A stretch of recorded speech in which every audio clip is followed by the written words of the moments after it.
the open ground. Won't give in, I'm fighting for the crown.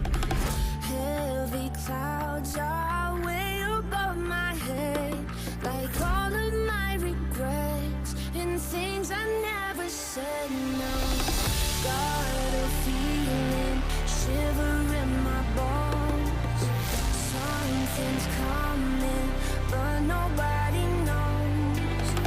Angels rage, they come down from the sky to face these broken wings and show me how to fly.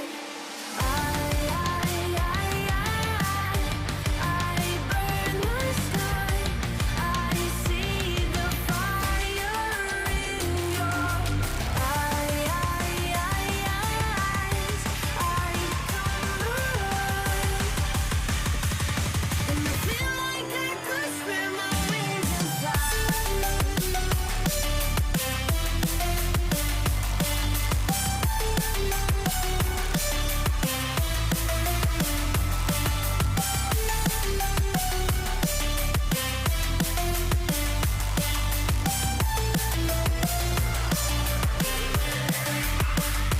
Take it in and breathe the light. Lead me when I lose my sight. Finally we're seeing paradise. There's no need to roll the dice. You're the devil's sacrifice, breaking down the door to steal the throne. Spread my wings and fly. I burn the sky. I see the fire in your eyes. I come alive, and I feel like I could spread my wings and fly.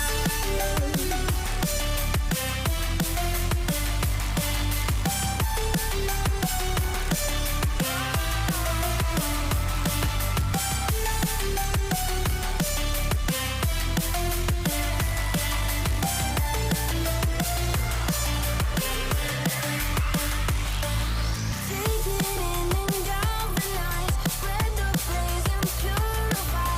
Finally we're seeing paradise. Now there's no more time to hide. Face to face we coincide, breaking down the doors to seal the throne. Spread my wings and fly.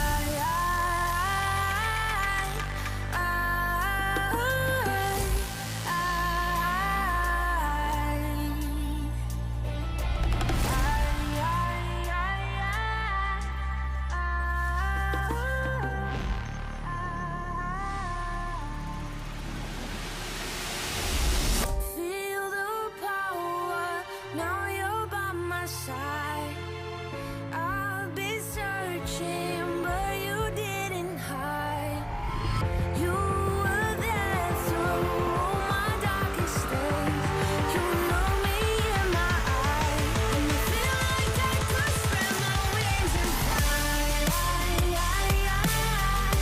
I burn the sky. I see the fire.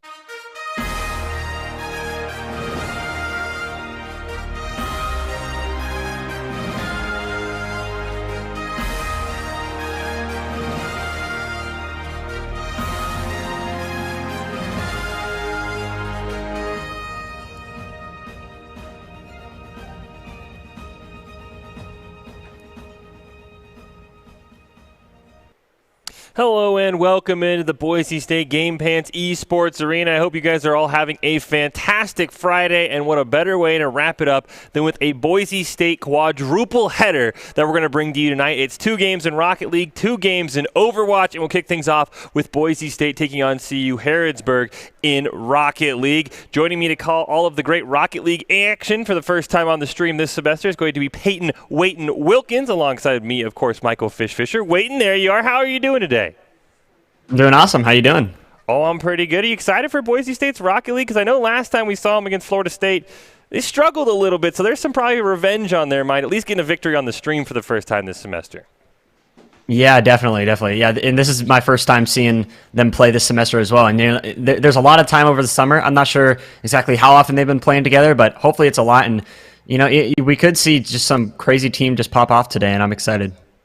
And the one thing interesting about Rocket League is usually when we get into it, okay, how's the meta shifted? Well, that's not the case at Rocket League. It's always the same. So what do you work on when you're at a Boise State skill level where you're not having to say, oh, well, this one car is better? What do you work on over the summer for these teams?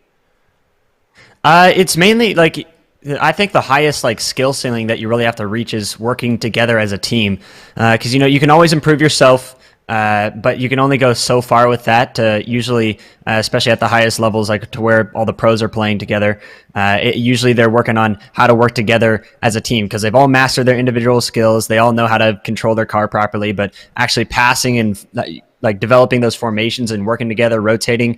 There's a lot of issues that run into that, like with double commits and everything, even at the highest level. So I think Boise State, that's probably the main thing that they've been trying to mitigate.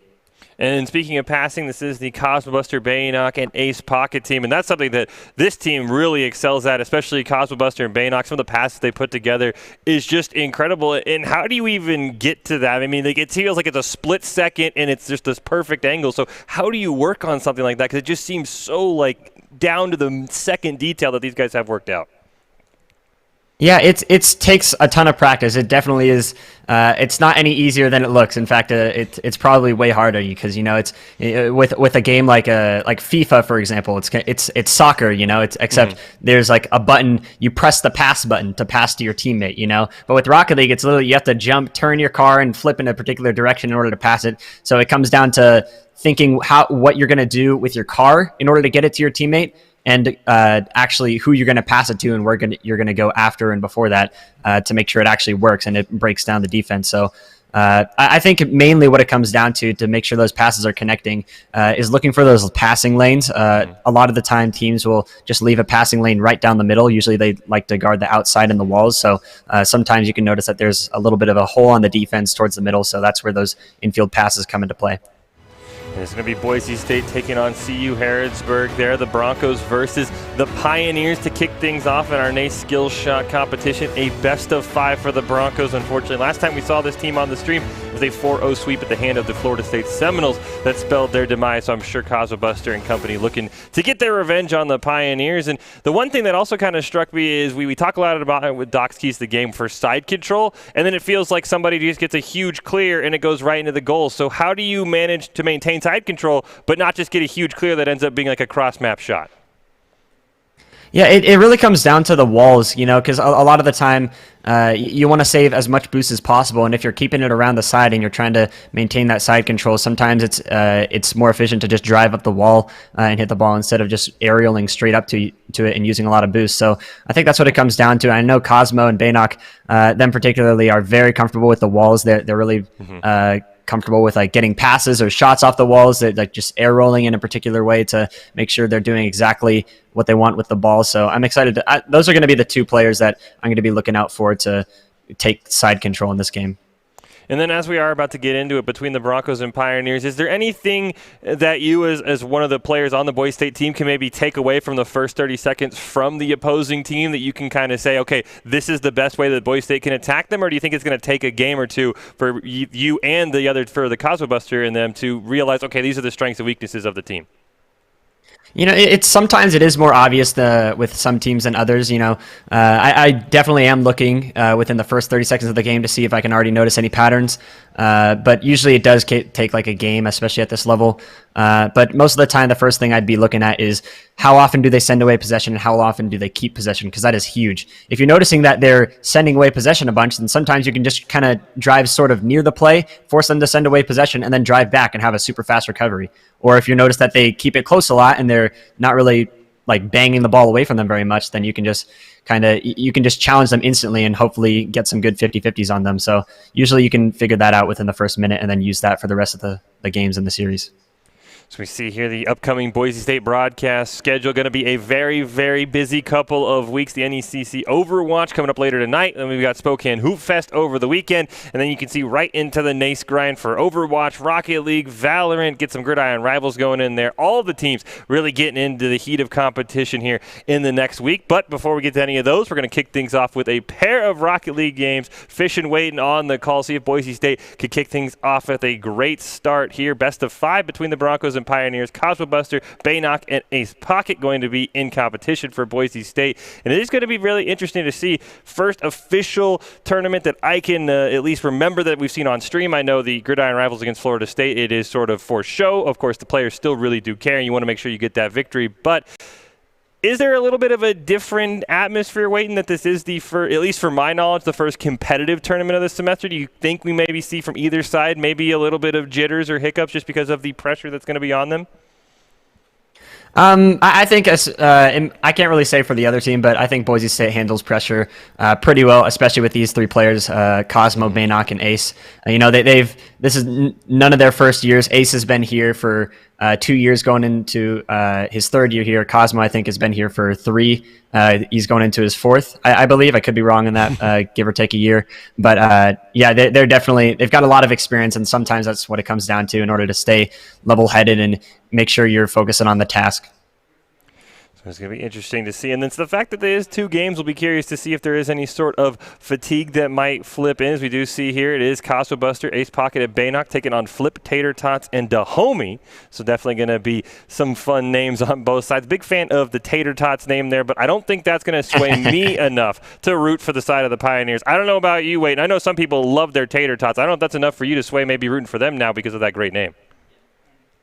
Yeah, I mean that's definitely that's a unique one. I like how he puts the 8 there to kind of tater tots instead of just spelling it normally. But I think that they might have us beat on the name game here.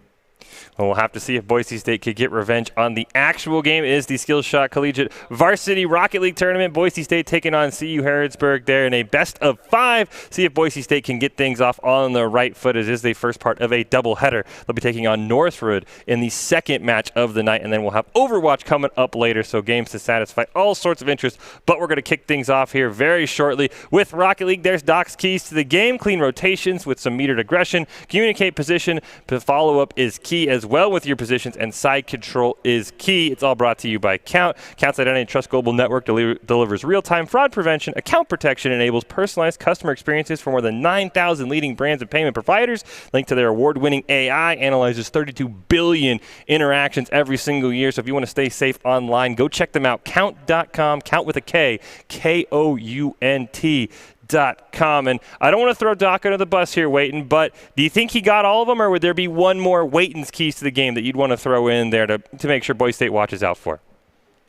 I was about to say kind of communicate the passes, but I guess that kind of falls into the communicate positioning because you gotta communicate where you are on the field in order to get those passes going. And so I think he nailed it for this one.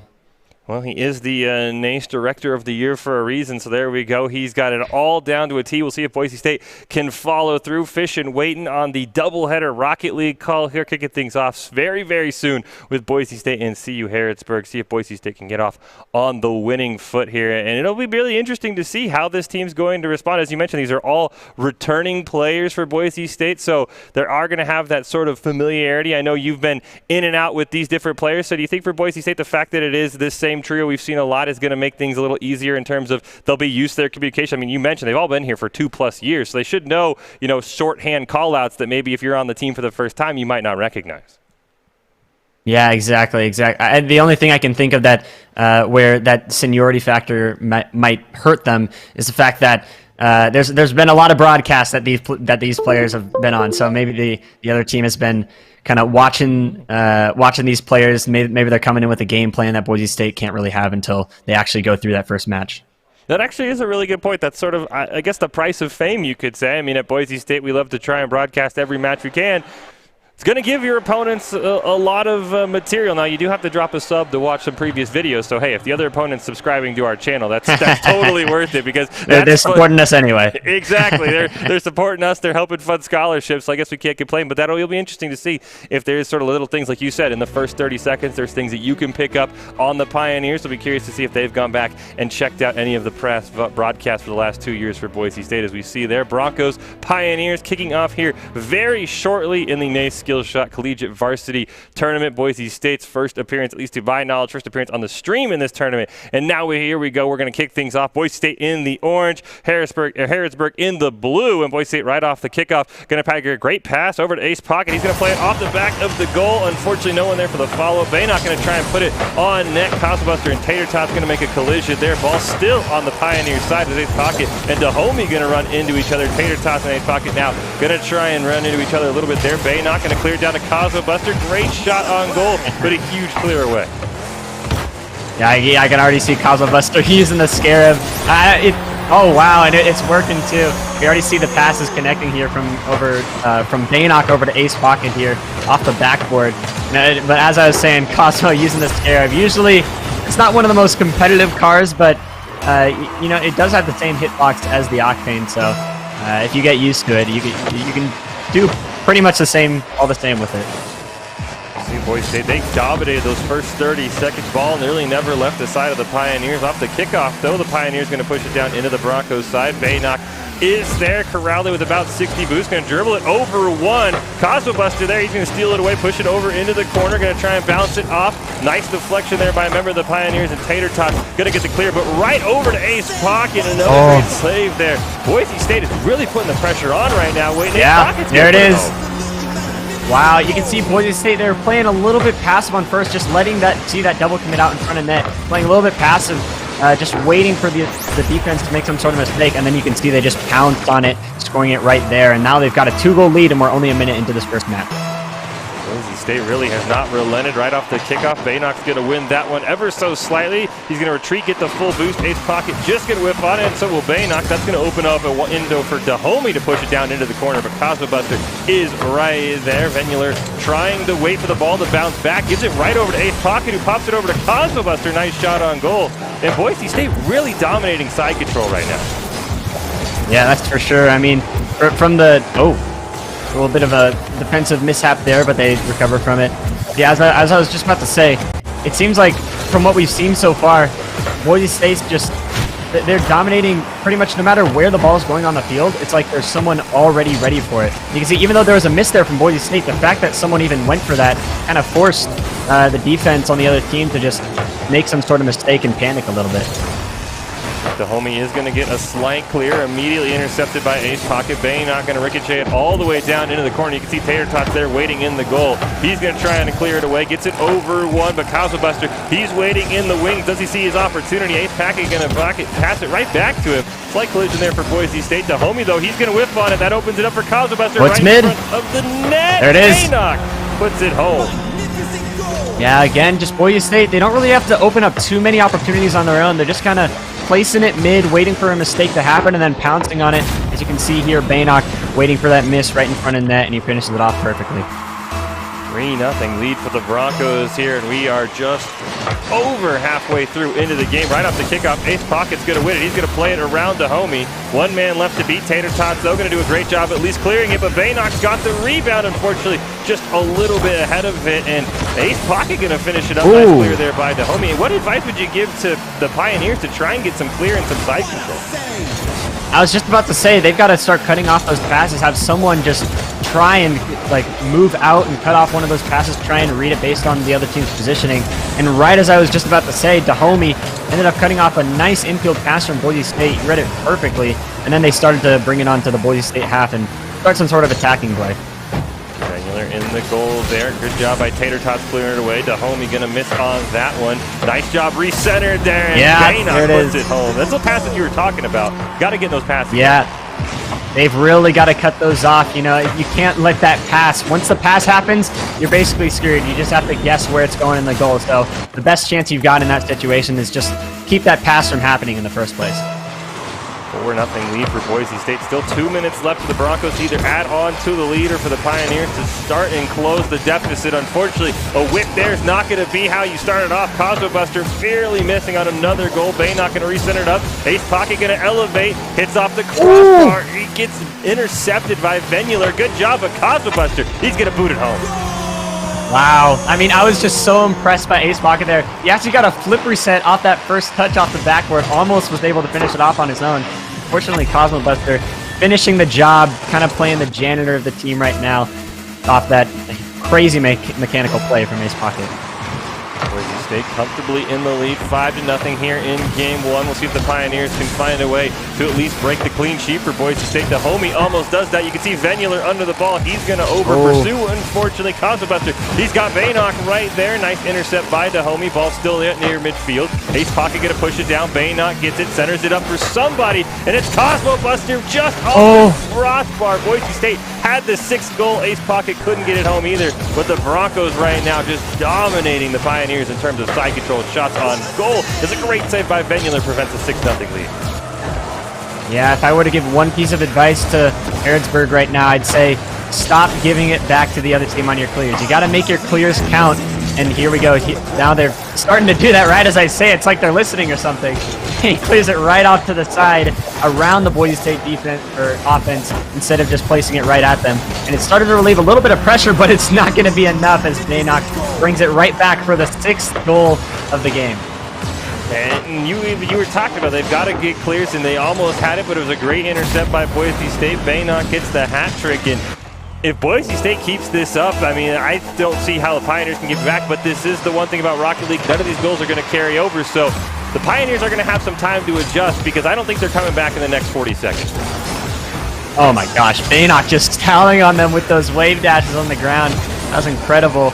Fortunately, doesn't find its way through to the goal, but that does establish a ton of offensive pressure here.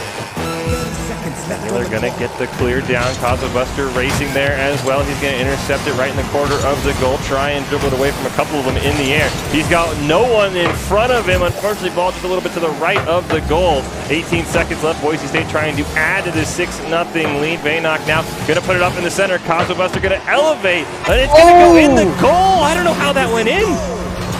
That's just a little bit unlucky there. You know, he was in the right position. Unfortunately, didn't get a good 50 on it. That was Venular there.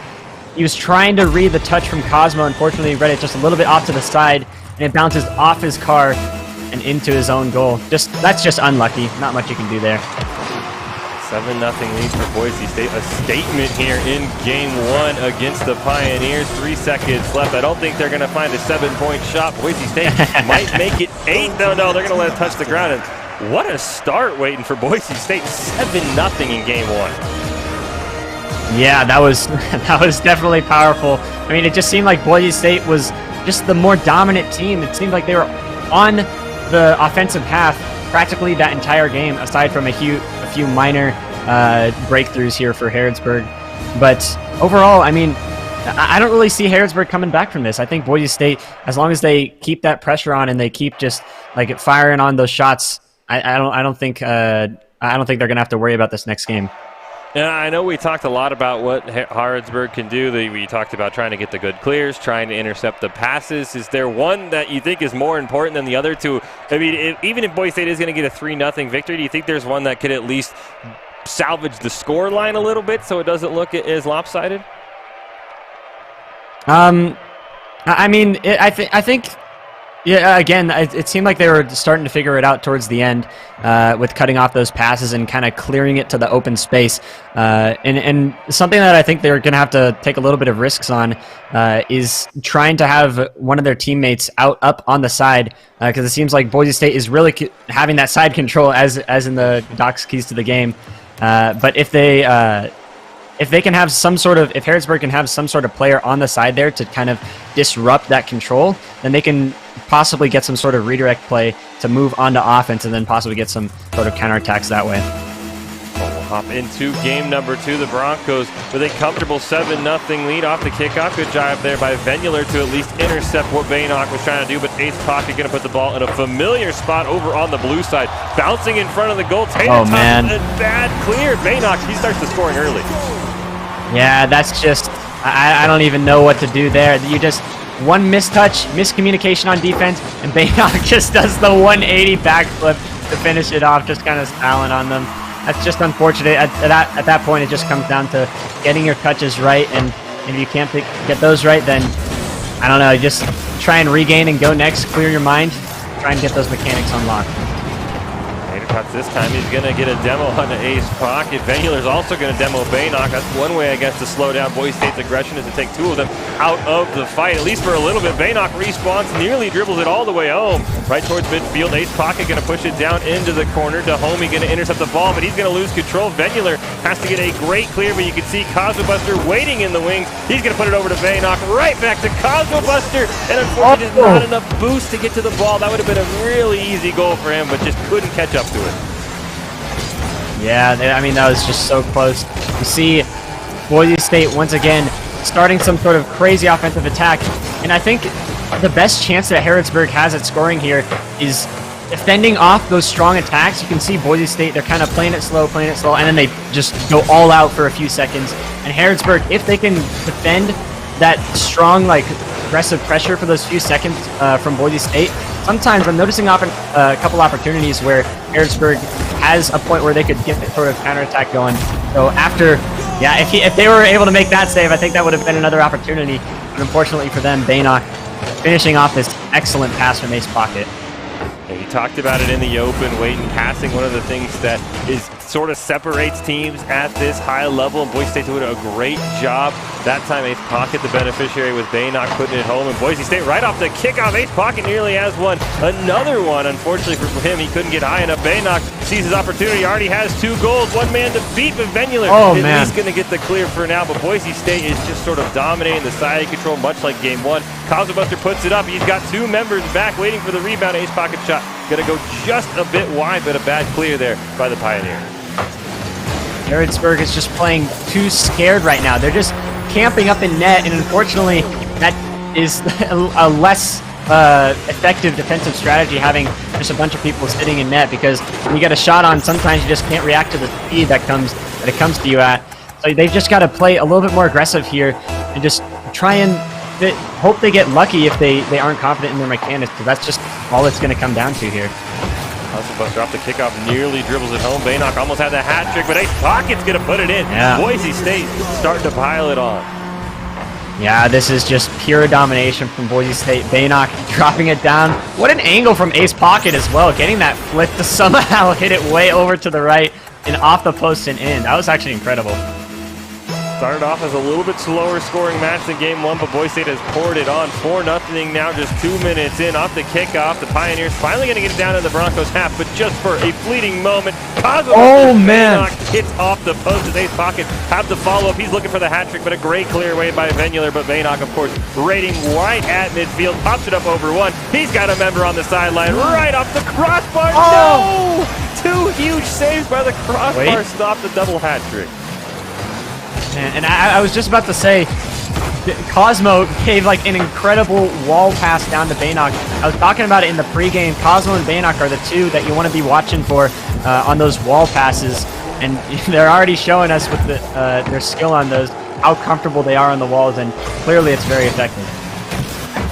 Unfortunately, the Pioneers can't capitalize on the over-aggression. Cosmobuster going to take a shot. Baynock going to keep it alive right in front of the net. Ace Pocket was charging in, but a great save. Cosmobuster wants to get his first goal of the game. That one's not going to land, but Baynock over in the corner. He might have an opportunity off the crossbar. Oh, Bronco double commit, and that's going to allow the Pioneers to potentially clear this ball away. Man, just when we see the Boise State letting up for a couple seconds, Tater Tot unfortunately not able to perform the clear mechanically.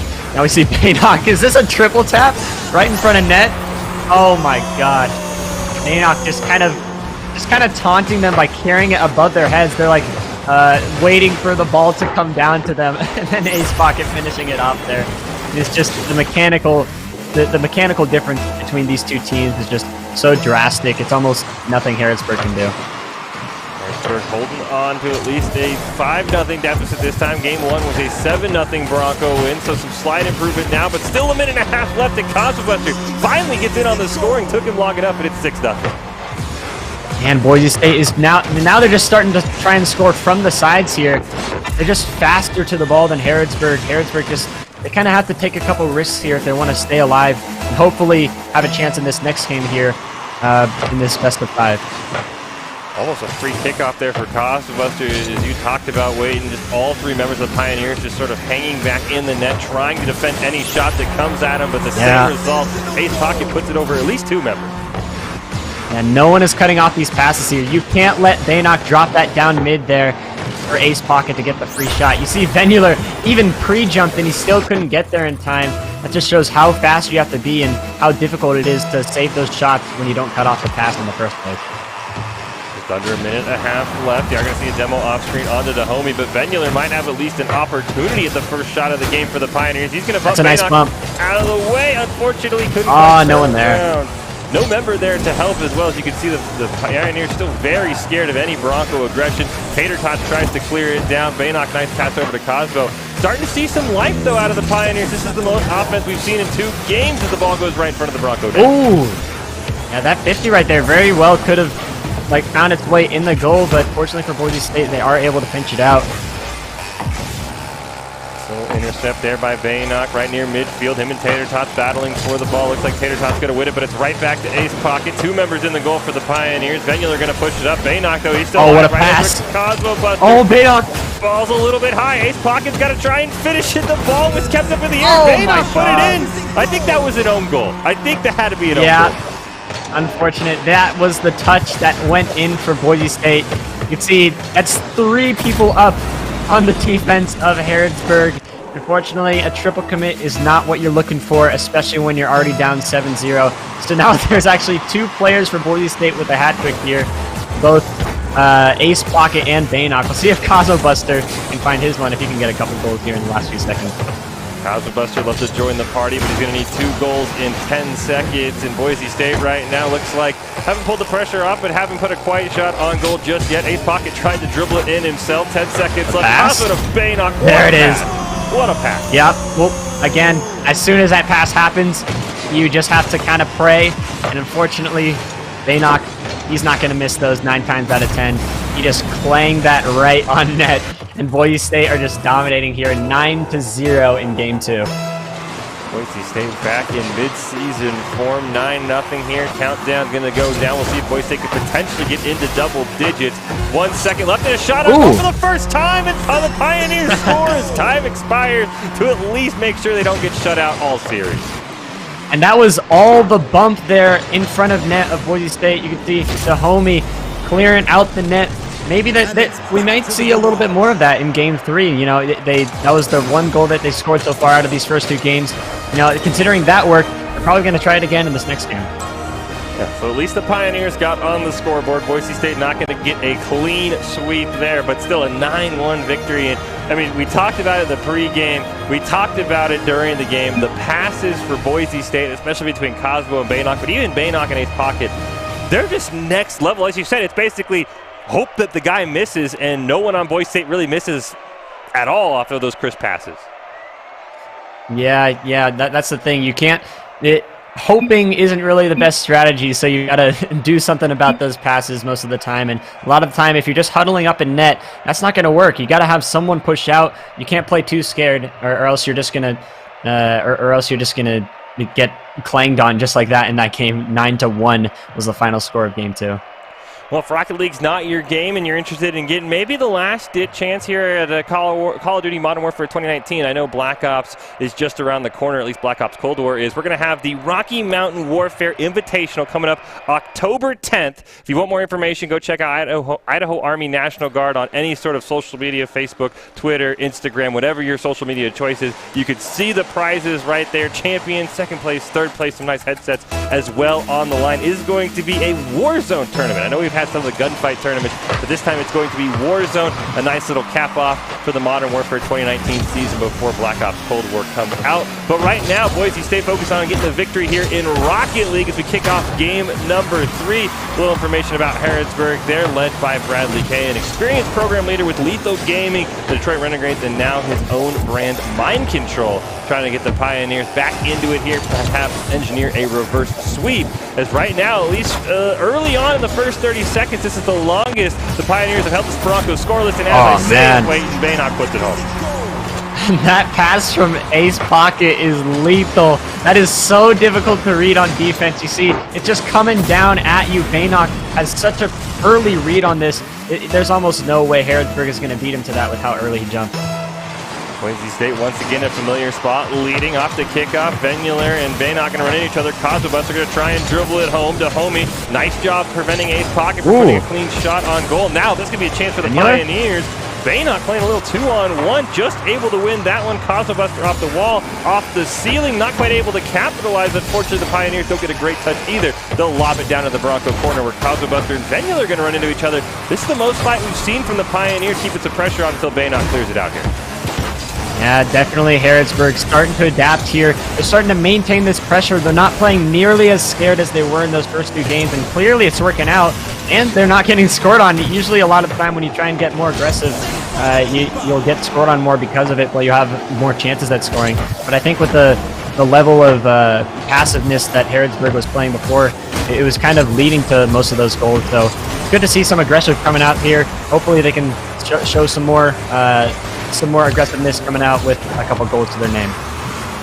They regaining control, ball bouncing in front of the net. Ace Pocket shot going to go high. Cosmobuster going to blast it home though. And that was the longest it took Boise State to score. As you said, shout out to the Pioneers, but once again, Boise State, Cosmobuster just reading that one perfectly. Yeah, Venular just has to jump for that earlier. Cosmo was just there way before him. Venular, I know that's a tough read, but at some point, you've just got to try and jump early. Hope you get the read correctly and try and make that block, because if you don't, then that's Cosmo's going to put those in every single time. Cosmo once again, he has it in the corner, plays it around one. Tater Tots is going to intercept it. Baynock though right back. Venular has to pop it up in the air. A couple of members on both sides got to just walk away from the ball. Tater Tots out of boost, not able to do much besides get it towards midfield. Baynock can't capitalize on a great pass from Cosmobuster, but the Homie gonna bounce over that one now. Cosmobuster up in the corner, puts it up in the air for Ace Pocket. Unfortunately, just goes a little bit above it. Baynock puts it on goal. Ace Pocket's gonna hit it right back. Boise State just a little bit off on these passes right now. That's gonna allow for a clear from Tater Tot. Yeah, Harrodsburg hanging on here, doing a lot better in this final game, only down by 2, and we're about halfway done here. A little bit of a scoring opportunity here, but Cosmo says no way, clearing it out before it's even possible for Harrodsburg to somehow make something out of that shot. And another infield pass counterattack right here, only 1 player in net. And again, they don't cut off that pass, it's going to be a goal almost every single time. Great infield pass from Cosmo over to Baynock. And that's just, we talked about it, these players have been around for a while. I mean, Baynock basically just steals the dribble from Cosmobuster. Cosmo says, I know you're going to put it on net. I mean, that is just the insane amount of familiarity that these players have with each other. A 3-0 Bronco lead as they look to finish off the Pioneers here in our first Rocket League match of the day. Ace Pocket going to put it on towards the net. You can see Baynock waiting back, looks for his opportunity. Ball's going to go off the crossbar. Any follow-up? No, it goes past Cosmobuster. Pioneers racing down, but Ace Pocket this time in charge. He's almost going to clear it out. A little bit of a miss touch to Homie. Gets disrupted just a little bit. Boise State has to hold on here. Yeah, again, Harrodsburg starting to establish a little bit of pressure here. Not double committing nearly as much. You can clearly tell there's been a difference in communication. Starting to communicate a little bit more. Have organized rotations. But again, still not enough with the speed of Boise State. Cosmobuster coming out with a crazy fast aerial to beat anyone from Harrodsburg. Venular, he tried, takes a nice little bounce off the crossbar for Boise State. And the Broncos, the offense is slowed just a tad, but the result is still the same. A 4-0 lead here, under 2 minutes left. Kickoff going to go down into the corner. To Homie going to clear it away. Ace Pocket actually going to dribble it down into his own side. Got to be careful. There was a member of the Pioneers there. To Homie almost put that one home. Tater Tot's going to clear it alive. The Homie trying to put another shot on goal, but Cosmobuster are going to clear that one away for now. Baynock and Tater Tot's going to run into each other. Boise State leaving a wide open net, and there's another Pioneers goal. Wow, Harrodsburg coming out. Again, that's their first goal of this game. it's not over yet. Definitely a minute and a half. It's definitely going to be tough, but you know, with those bumps, Boise State has definitely got to look out for those if they want to maintain this lead. The Broncos want to do the first. We've seen some life from the Pioneers, as we've talked about. That's their first goal of the game, second of the series. And Venular has a great opportunity here. Steals away from Cosmobuster, pops it up over one, just barely off to the side. Great defense by Cosmobuster. But the Pioneers right now really showing a lot of fight, keeping the ball alive down in the Bronco corner once again. Venular going to whip on it. Tater Tots has a wide open goal just to the right.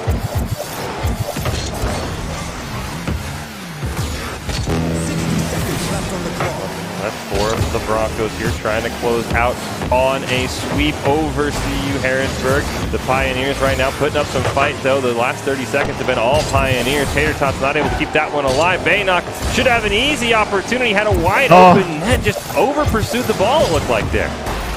Yeah, it looked like he might have been going for a little bit of a fancy play there. I don't think he's too worried about scoring any more goals. Looks like Ace Pocket trying to go for a crazy aerial play midfield. Almost works out as well. Okay, not getting a little bit too aggressive. And Harrodsburg doing all they can to try and start some sort of attack here, but Boise State is just so strong.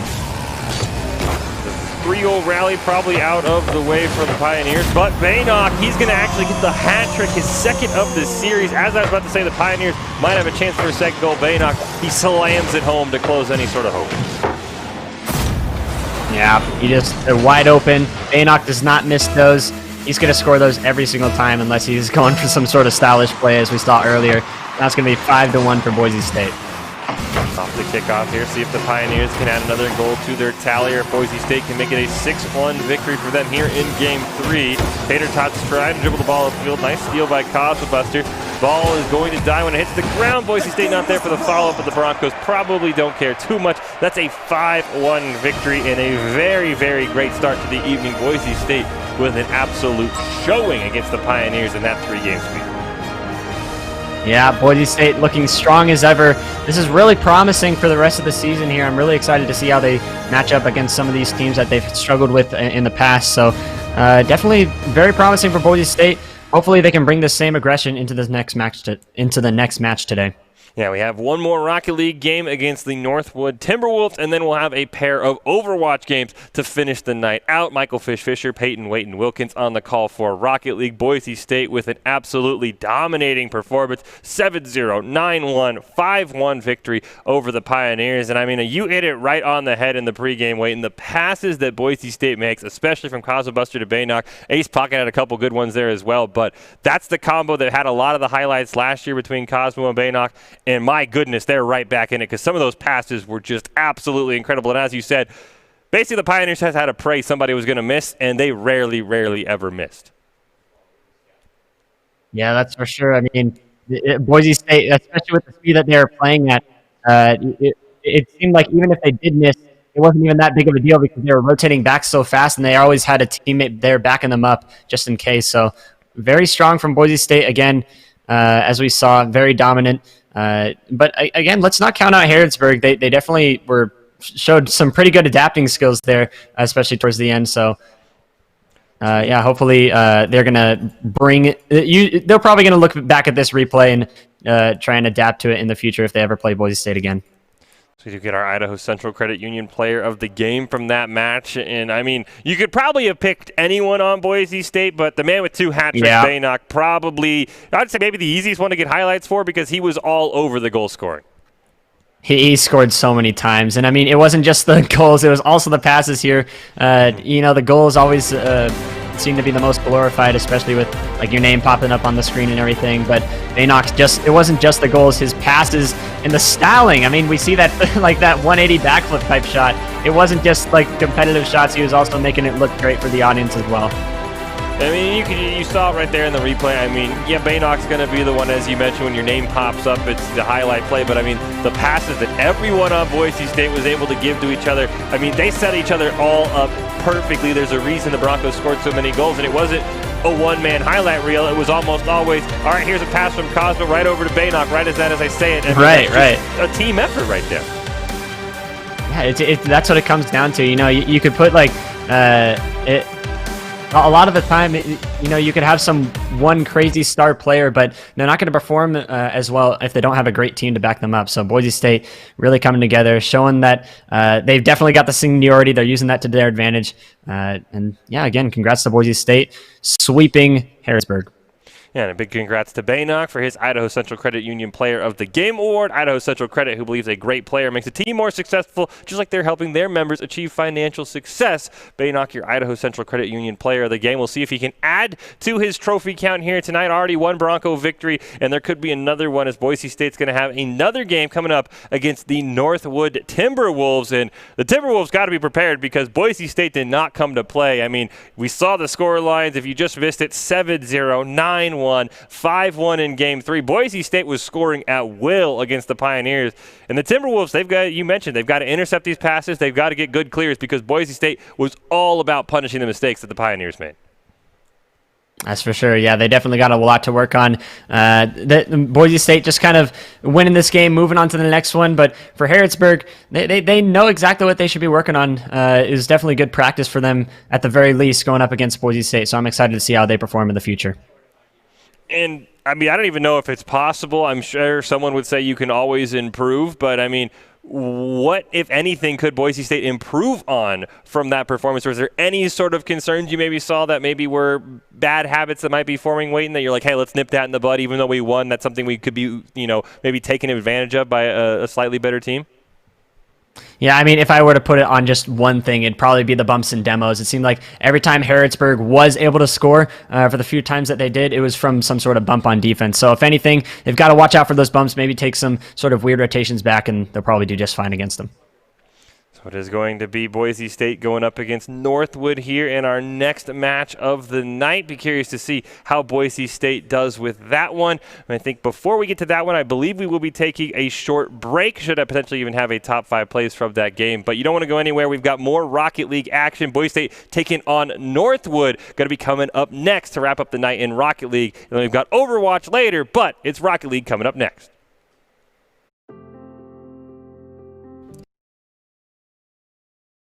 Since 2016, universities have been adding varsity esports, competitive intercollegiate video game teams, with nearly 100 colleges and universities now with official programs. Esports is fast becoming the new college sport. But with any dramatic change comes criticism. How could institutions of higher learning promote something so trivial? But when you look a little closer, esports demonstrates, just like other sports, that it's a pathway to something more.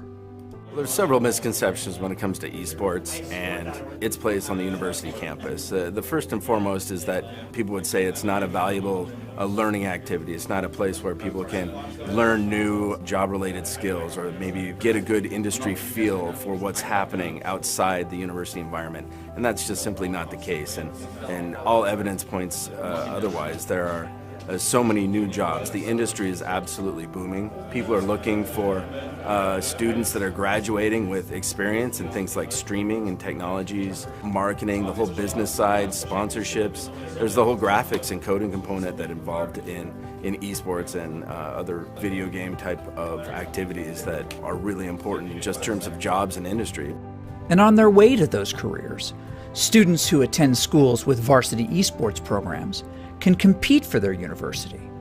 But in order to be eligible, students have to meet the same high academic standards as other student athletes. You have to maintain a certain GPA. You shouldn't be playing constantly. You should have like a certain time frame and like practice for like 2 hours a day or 4 hours a day. You shouldn't be just like overwhelming yourself. Care about your grades first and foremost. As Dr. Haskell said, he cares about our grades first because we came to college to get an education, to get a degree, and then we also get to do what we love and play esports. Athletics and other university-sanctioned activities bind students together with purpose, a chance to be part of something bigger than yourself, where we learn to work hard, play a role, lose with dignity, win with honor, all for our school. This is why we play.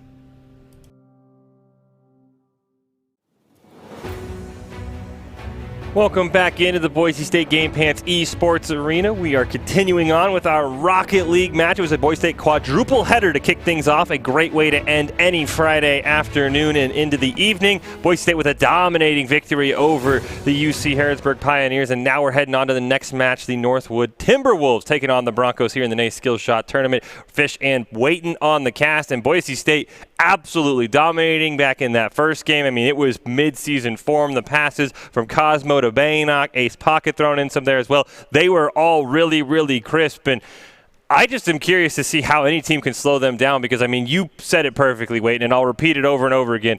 When that pass gets made and they're not in the passing lane, you just got to hope that the guy on the receiving end, if it's Baynock, if it's Cosmo, or if it's Ace Pocket, misses, and 9 times out of 10, they don't miss. That's exactly right. You know, especially with how much they've been playing. I assume they've been playing a decent bit recently with all the practices going on.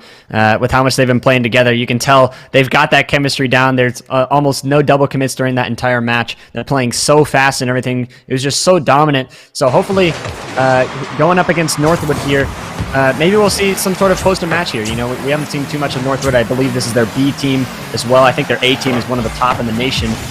So we'll see how good their B team stacks up against Boise State.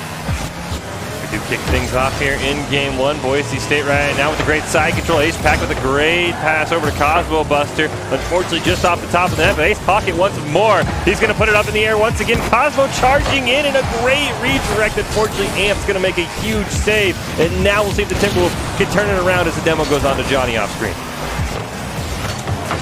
Already, I can definitely tell this game is much more fast-paced from both sides.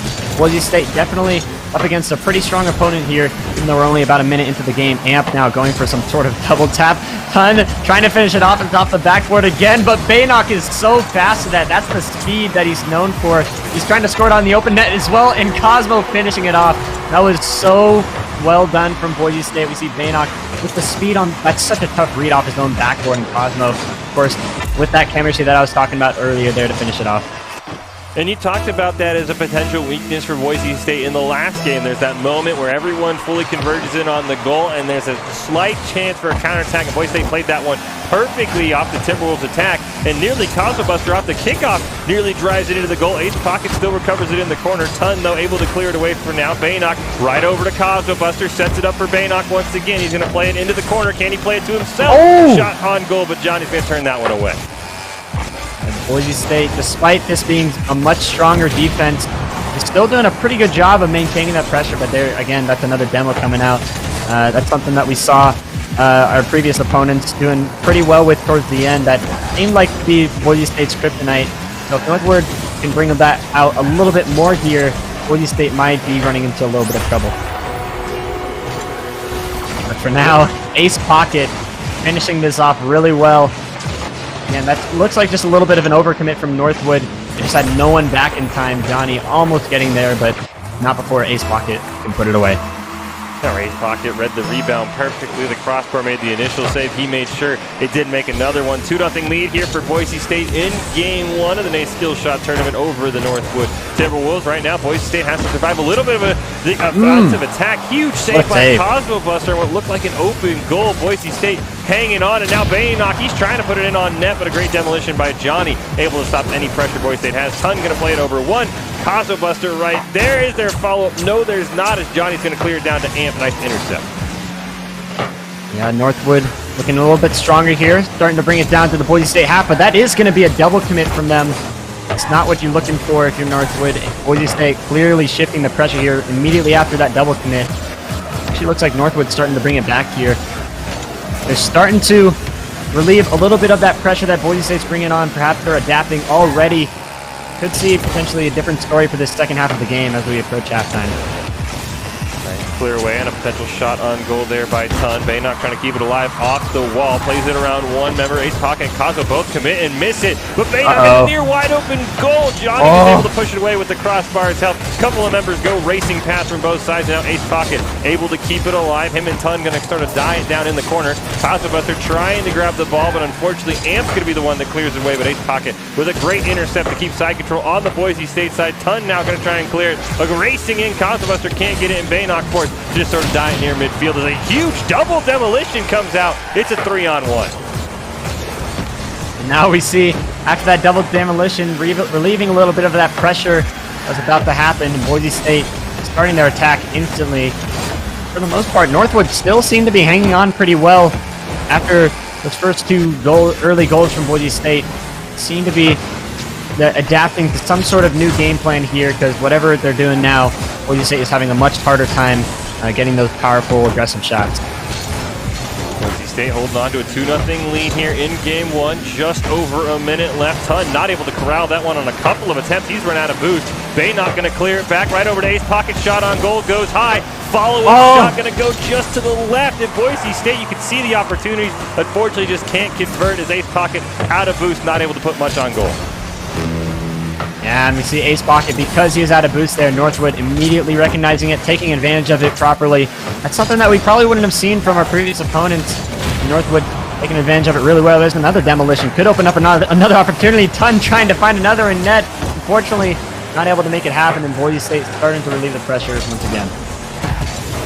Boise State just over 30 seconds left, trying to hold on to a 2-0 lead here and go up 1-0 in the series. Johnny going to clear it around one. Best scoring chance we've seen in a while for the Timberwolves, but a great intercept by Boise State. Ace Pocket putting it down towards goal. Ton going to pop it up, and Baynock, he wants to capitalize. He smells blood in the water, but the bounce off the wall just over his vehicle, and Cosmobuster wants to keep it on net. Ton going to clear that one away. Ace Pocket trying to keep it alive, plays it around one. Johnny just barely gets it around him, but a great shot on goal, intercepted by Ton.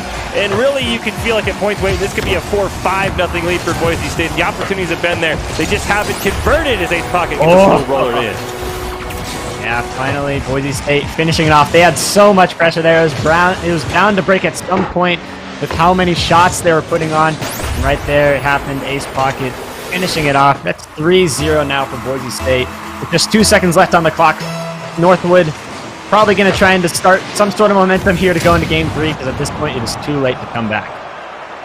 Boise State is your 3-0 winner here in game 1. A little bit closer than we saw against the Pioneers, but still at times, Wade, it felt like that could have been a 5-6-0 win for Boise State. A ton of things were a ton of shots were, like to say, the fourth member, the crossbar saved it for the Timberwolves. So as close as that game felt, it still felt a little bit closer to what could have been a very, very dominating Boise State victory. Yeah, I definitely agree. You know, you see Boise State putting on a bunch of shots, especially at the end there. It started to look like Northwood was starting to adapt, start some aggressive plays of their own, but it seemed like Boise State kind of had some sort of counter play to establish that pressure once again. Maybe it was dodging those demos, as I mentioned earlier, taking a little bit more interesting routes to try and avoid them. And whatever it was, it definitely worked out as they scored another final goal to kind of put the nail in the coffin and make that a 3-0 lead. Sweet Doc's keys to the game here. Clean rotations with some beat at aggression. Communicate your position and make sure you have some position follow-up. And then, of course, side control is key. Definitely felt like Boise State had about a 3 or 4 minute side control advantage in that game one. All brought to you by Count, whose Identity Trust Global Network delivers real-time fraud prevention, account protection, and it enables a personalized customer experience for more than 9,000 leading brands and payment providers. From frictionless experiences to blocking fraud, quick and accurate identity trust decisions, safe payments, and so much more. You want more information about staying safe online, go check them out. Count.com. Count with a K, Count.com. Get a look at the Rocky Mountain Warfare Invitational prizes coming up October 10th. Is a nice little goodbye to Modern Warfare 2019. Thanks to the Idaho Army National Guard. You want more information, check them out on any social media you want, because there's going to be some great prizes for that Warzone tournament. As we hop into Game 2, Boise State up 1-0, and Baynock nearly puts it home, but a great pass intercept by Amp. And as you mentioned, Wade, it feels like the Timberwolves starting to adapt a little bit to the Boise State style and nearly get a goal of their own in the first 10 seconds.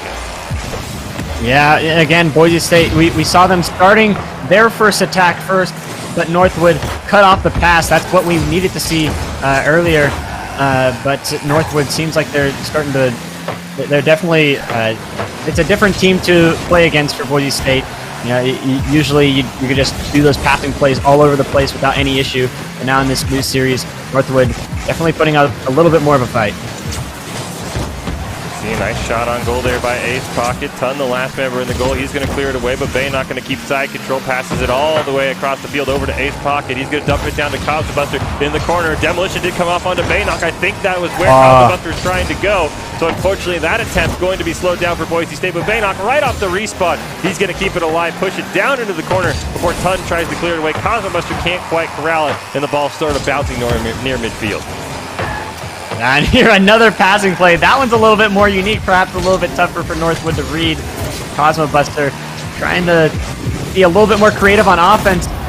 And unfortunately for Boise State, that's just going to be a midfield passing lane right down the middle of the field. That's what we call a highway. Ace Pocket unfortunately not over enough to make that block, and Johnny just forcing it in. First time all night that Boise State has trailed in a single game. 1-0 lead for the Timberwolves here with just over 3 minutes left. Right off the kickoff, Boise State forced to make some impressive saves to keep the ball near midfield. Cosmobuster going across map. Ton finally going to clear it away from Baynock, who's going to steal that that back corner field boost away from the Timberwolves. Ace Pocket going to make a nice little save there. Pass it up over to Baynock. He's going to set one up. Looks like Cosmobuster racing in. Shot on goal. Ton with an excellent save. He's been huge defensively for the Timberwolves. Baynock just can't quite get the follow-up. He had the angle just a little bit over the ball. Johnny going to try and clear that one away. Cosmobuster doing a great job at least slowing him down as Ace Pocket plays it up over one. There we go. Cosmobuster shoots it over to Baynock, and once again the pass just a little bit short, but you can see Boise State's attempt, and then one of these is going to get into the goal weight. Yeah, there's so many passes coming out. Unfortunately, it's just going wrong at some point between those passes. Just not able to get that final shot on net. Usually for Baynock, usually he's scoring those. Maybe he's just got to regroup a little bit. We're seeing Cosmobuster establish a little bit of pressure here. But overall, Boise State, they're keeping the pressure on. They're establishing those passing plays, just not able to finish them off. Hopefully we can see a few more passes connect before they can put a single powerful shot on goal to tie up this game against Northwood. Right now, Boise State's got to hold on to at least allow themselves to get an equalizer attempt here. Ton going to miss on that one. A rare double commit from Boise State, but Ace Pocket still going to corral it. Baynock now has it down in the corner. Once again, another huge demolition, slowing a Boise State attack, this time by Ton, as we see Cosmobuster going to bump it all the way down into the corner. Johnny this time clears, but you can see Ace Pocket was waiting there. Unfortunately, that bicycle not going to go very far. Johnny's able to intercept that one. Amp now has a great opportunity, going to pop it up. Nice play on the rebound, though, by Ace Pocket to clear it away. Johnny wants to follow. Open net just a little bit high. Amp quite gets a good angle. Boise State right now just holding on to a 1-0 deficit. Yeah, it was a little bit lucky for Boise State. Johnny, he probably scores those most of the time, judging by how mechanical he's been so far in this series. And he's got to be kicking himself after missing that one shot off the backboard. But fortunately for them, you don't really need it. It would be nice to have a little bit of an insurance goal, but all you've got to do to win this match is hold on for the next minute and a half. Ton doing a great job clearing that one away. Johnny, though, over pursues. Open a window for Ace Pocket. He plays it around. Amp, one man left to beat. Boise State didn't have the follow-up, though. And a great clear away by the side of Northwood. And they're going to be able to hang on. Boise State, 1 minute left. Baynock this time going to play it around one. Great intercept, though, by Johnny. Unfortunately, Ace Pocket can't follow it up. Cosmobuster, though, going to put it down in the corner. Near intercepted by Ace Pocket. You can see what Boise State's trying to do. It just feels like they've been off by a couple inches this game. Yeah, you said it perfectly. You couldn't have said it any better. They're off by just a couple of inches on each of these individual plays. You know, they get one pass, two passes, and then the shot just barely off, either hitting the post or missing it completely by just a couple pixels. And unfortunately, Boise State, despite having so much pressure throughout about half of this game, they haven't been able to put one away. Cosmobuster once again just a matter of inches. That ball just to the right of the goal. 30 seconds left for Boise State as they're trying to hang on and at least get back in this to fourth overtime where it becomes golden goal. 19 seconds left. Cosmobuster going to play it up over to Baynock, over Johnny. Boise State has one member down there, but Amp's going to make a great interception. Tun's going to clear it around towards the net. Ace Pocket forced to make a great save.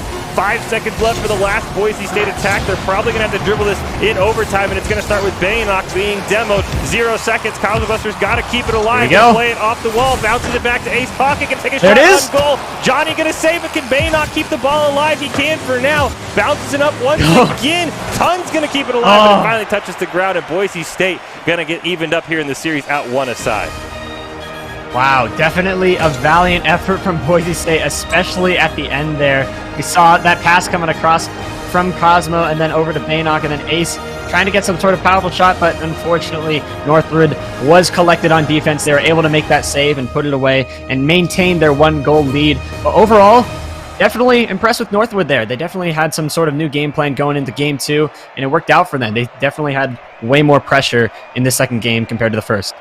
Yeah, but at the same time, if for Boise State, if you're a Bronco fan, you got to feel confident because, I mean, those passes were inches away from what could have been 1, 2, maybe even 3 goals. Like you said, I think Northwood did a really good job sort of getting aggressive. There's a couple of demolitions onto Baynock that probably also saved goals. So I like the aggressiveness from the Timberwolves, but at the same time for Boise State, you got to say, they're right there. That was just a matter of inches that sort of slowed down their attack. Yeah, I think if Boise State, if they didn't even change anything for this next match going into Game 3, I think they still have a decent chance at winning because, as you said, it just comes down to those inches there in game. Sometimes it's just the direction that you flip, just got to fix those. And that's not really something you can adapt to. It just kind of comes down to mechanics. And I think 9 times out of 10, usually they score those goals. But unfortunately, this game happened to be one of those 1 times out of 10 where they weren't able to tie it up. Hear the sounds of Game 3 kicking off here. Series tied at 1 aside. Northwood just picking up a very, very close 1-0 victory right off the kickoff. Baynock trying to get Boise State's first goal in a hurry. Johnny forced to make a great save. Pass over to Ace Pocket. That one just a little bit high. Johnny and Baynock both going to intercept it. Cosmo wants to put a shot on goal. Ton is there, but he's keeping it right in front of the net. Johnny this time forced to clear it away. Baynock is there. Cosmo with the opportunity, but Johnny is barely going to keep it alive. And the Northwood Timberwolves survive the first crazy 30 seconds. I'm still seeing the passes from Boise State, even if it's not on offense. We saw Ace Pocket just a few seconds ago passing it over to Baynock to try and start some sort of attacking play when it wasn't even really necessarily to establish any sort of shot. They're still using the passes to maintain those rotations and keep the ball in their possession instead of just throwing it away. Great save there by Ace Pocket. Ball going to be bumped down towards the Bronco goal. Ton not able to capitalize on that one, though Johnny is able to keep it right. Ball bounces over around Cosmo Buster, just like that. Johnny's made it 1-0 Timberwolves.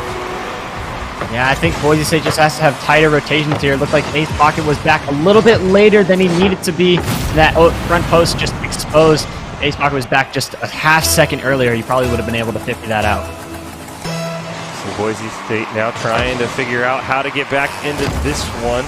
Boise State right now trying to get a equalizer here, but we'll see if this scoreline holds once again. A great defensive effort by the Timberwolves here in the last couple of games. Demolition once again onto Baynock. He is just getting beat around by the Timberwolves here, and Boise State not going to be able to capitalize on that great clears. Cosmobuster is there, but Ton going to make a nice save.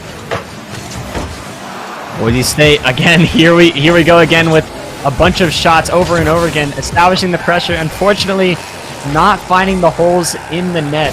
So Boise State just, they got to keep trying what they're trying. Maybe try and get a little bit of extra passes in there, get that placement established, try and aim for those top corners a little more instead of just aiming for the net as a whole.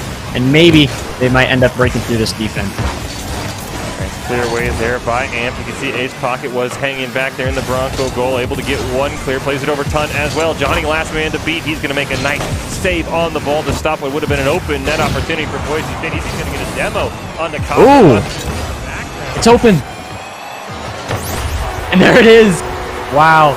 We saw that demo at midfield from Boise State, taking out one of the defenders that were rotating back, and Baynock able to get that mid. I think Ace Pocket might have just stolen that goal at the last moment, but regardless, Boise State working well together with that demo and that nice dribble play from Baynock to establish the pressure, and then it was just wide open. Yeah, first wide open net Boise State seen in this series. A nice goal secured by Ace Pocket to make sure we tie things up at 1 aside as we near the halfway mark of Game 3. Sides tied at 1 apiece overall here in our Nate Skill Shot Tournament.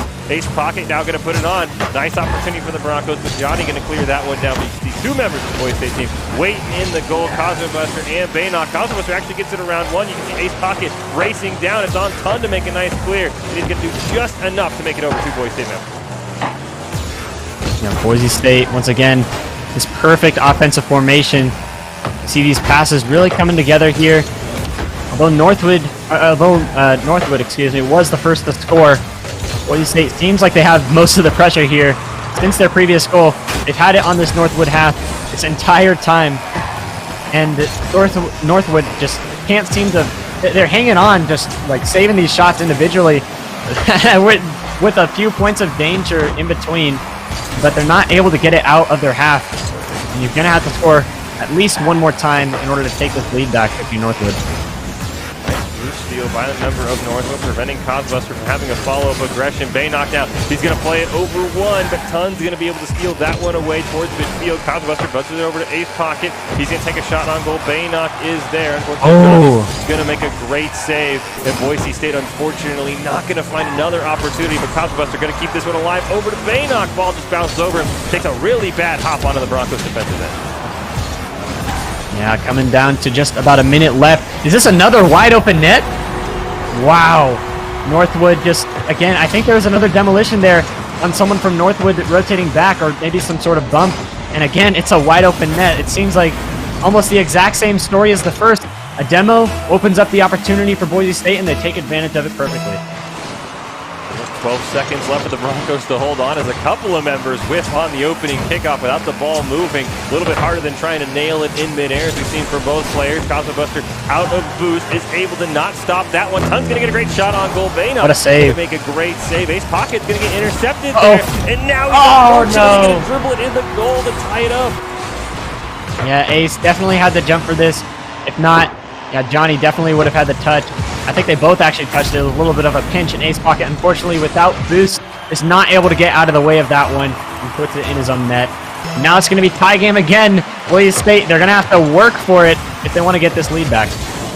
Nice play around a couple of members of the Timberwolves. They might have a nice open goal here. Ball's going to just drop way above the net. Knocked off by the Timberwolves, intercepting any sort of rebound attempt. You can see Tun out of boost. He's going to have to go all the way into the Boise State corner to get it. We'll see if the Broncos can capitalize. There it is, another wide open net. Unfortunately, that ball goes high and just can't quite roll in. Ace Pocket couldn't quite get the angle he wanted. 30 seconds left in a 2-2 game. And I think that was possible for Ace Pocket to score if he just put a little bit more oomph in it, a little bit more power, but it doesn't matter. Baynock, I don't think he's missed a single one of those just redirects from downfield passes from his teammate today. Ace Pocket banging that right down to him. He just clangs it on net. Although it was wide open, I think if there was a defender back there, they would have had a tough time reacting to it anyway. And you sort of talked about the FIFA-ish comparison. That's like when you hit the pass button and you just watch your right wing just outrun a man to the goal. Baynock is barely in front of Johnny, puts it home. It man! A great insurance goal for Boise State. Wow, Cosmo basically doing almost the same thing. Another redirect, except this time it's in the air. Cosmo, that's just, again, so fast. 119 kilometers an hour, straight on net, wide open. And again, if there was a defender back, they probably wouldn't have reacted in time. Boise State from 2-2 to 4-2 in a matter of seconds. We'll see if Northwood can find a quick goal and maybe make some miracles happen off the kickoff. It requires a huge save from Cosmobuster. That's going to be the save that keeps Boise State in the lead. And that was a back-and-forth game. I know the scoreline ended up 4-2, but that shows just how close these teams are, and they're starting to figure each other out here. Should be a great last couple games of the series with the Broncos up 2-1. Yeah, and I think definitely something to keep in mind for Boise State is the fact that every single time they scored, the net was wide open. You know, we saw the first two goals, Boise State, they scored off of some sort of demo on rotation, and then it was just wide open, and Baynock usually was the guy to finish it off. And then those next two goals, to get that lead back, it was some sort of wide open net on some crazy counterattack redirect play that was just so fast to where they just couldn't recover in time. So I think Boise State, if they want to keep this momentum into the final game, or potentially the final game, into this fourth game in the series, they're going to have to look for those open nets, try and take advantage of them, get those quick counterattacks going, and then hopefully it'll work out for them. Yeah, I'll be curious to see. I know there were times where you could see the Northwood would clear the ball down, and there was two members already for Boise State waiting in the goal. I'll be curious to see if the Timberwolves take a similar approach and maybe have someone back in the goal. But as you mentioned, I mean, some of those 119-kilometer-hour shots, I mean, the goalie would just kind of be a body, and you'd have to hope that the ball hit right into him. So Boise State currently leading this series 2-1. It's been back and forth. A 3-0 Bronco win kicked it off. A 1-0 Northwood win made it even at one aside, and then a 4-2 victory for Boise State as we near what could potentially be the last game here. Question for chat: who is your ICCU player of the game? I mean, Baynock, as you mentioned, has been a beneficiary of a couple of wide open nets waiting, but Just because as it's the flashy one that appears on the screen, he's been set up by some great passes by his teammate, one from Ace Pocket and one from Baynock to Cosmo Buster. It really has been a team effort for Boise State to get this victory. Oh yeah, 100% for sure. Baynock, he may be the main goal scorer for Boise State, but he would not be the main goal scorer if it weren't for his great teammates setting him up. Let's see, hopefully we can get him to spectate here. As Boise State, it looks like they're getting a decent amount of pressure on. Yeah, you can see the Broncos. The one nice thing is we do get to take a look at the scoreboard here. They do already have 3 shots on goal, as now we're going to hop into the spectate. So Boise State off to a great start here in game number 4, trying to finish off this series, but now Tun's going to have a nice shot on goal. Johnny going to keep it alive. Cosmo Buster steals it away from him, and a great early start for the Broncos, and now they've got to survive some pressure. As Amp's going to miss on that one, but Cosmo Buster goes flying over the ball. Ace Pocket now trying to establish the pressure, and there we go. Baynock again, almost scoring that. Again, it's just off by inches, and Cosmo Buster, fortunately, this time to finish it off. We saw in game 1, maybe they wouldn't have even scored off of that. They wouldn't have had someone ready, but this time, they're not letting those opportunities go to waste. Cosmo Buster turning right around and finishing it off once again on a mostly open net. Boise State right where they want to be in the lead of game 4, trying to finish off this series, but still over 4 minutes left. Baynock trying to play that one off the ceiling. Him and Ace Pocket going to collide. One of the few double commits we've seen by Boise State so far tonight. Ace Pocket tries to put it in on net. Great save by Johnny, but Boise State wants to keep the pressure up. Baynock going to steal it away, plays it over a couple, but Tun is there to try and clear it out. You see Ace Pocket couldn't quite get the angle he wanted. Is able to keep it alive for Baynock, who plays it over Amp. Tun, and once again, he can't get a touch on the ball, and Baynock, one man to... Oh yeah. What a goal. So perfect from Baynock. He puts it off the backboard for himself, reads the miss from the defender, catches it, flicks it right over the last defender. If you're that last defender in net, you kind of just have to guess where he's going to put it. He could fake it and drop it down low. He could flick it and put it up high as he did. You don't know. You just kind of have to guess. But unfortunately, Baynock played it perfectly, puts it top shelf, and there's almost nothing they can do at that point. Baynock body almost had a third opportunity there. Ball just took a little bit of an awkward hop right in front of him. The Boise State going to keep the pressure on. Ace Pocket going to play it to himself, but he what a save by Tun to make it a 2-0 game here. Boise State looking for what could be the dagger here in game 4, leading 2 games to 1. Tun goes racing back. Ball's in front of his net. You see Ace Pocket elevate. Going to knock Tun off the ball, but can't quite find it. But Boise State, much like we saw in game 1, all over side control right now, and the Broncos just shooting at will. We'll see if the Timberwolves can find some offensive help here soon. And we're finally seeing them put at least a little bit of offensive pressure. Nothing really dangerous for Boise State yet, but they were on their half for about 20 seconds there. First time in this match, I believe. But Boise State, again, trying to bring it right back. Doing a pretty good job of doing so. Boise State, you can see one member out of boost. Johnny and Baynock going to collide. Now Baynock's out of boost. The Broncos got to be careful, but Ace Pocket, he's got a full boost, but it doesn't matter. Tun's going to put it home. I'm not sure what happened to that last defender in net. Not sure if there was just some sort of slow rotation. Definitely a mistouch from Cosmo. I think Baynock might have been pushing outwards, hoping for a pass from Cosmo, and unfortunately just some sort of mechanical misplay there on the wall. And it's going to be Northwood narrowing this down to just a 1-goal lead for Boise State, and suddenly they've got to be a little bit worried. Yeah, Cosmo Buster. Oh, look at this! Oh my gosh! We saw this exact goal in the previous game. We saw Baynock up on the wall, and Cosmo. I mean, it was almost that exact same thing in the previous game. Cosmo was just 2 for 2 on those exact shots with those clanging redirects, placing them. And again, this time there was a defender in net, and as I mentioned earlier, they couldn't have reacted in time. Boise State right when they need it. Cosmo Buster puts it home, and he might have another one. Johnny make an excellent save to keep it at a 3-1 game as we near the second half of game 4. Boise State looking to clear it out. One more insurance goal would be more than clutch. Baynock able to play it around 1, and how did that ball get in? What an angle! Yeah, Baynock was just right next to the ball, kind of threatening to go for it the whole time. Johnny wasn't really comfortable with going for it during that entire air dribble because Baynock could hit it at any point. And because of that, Baynock just waits until the very end and powers it through before he can react. It's a very smart play from Baynock.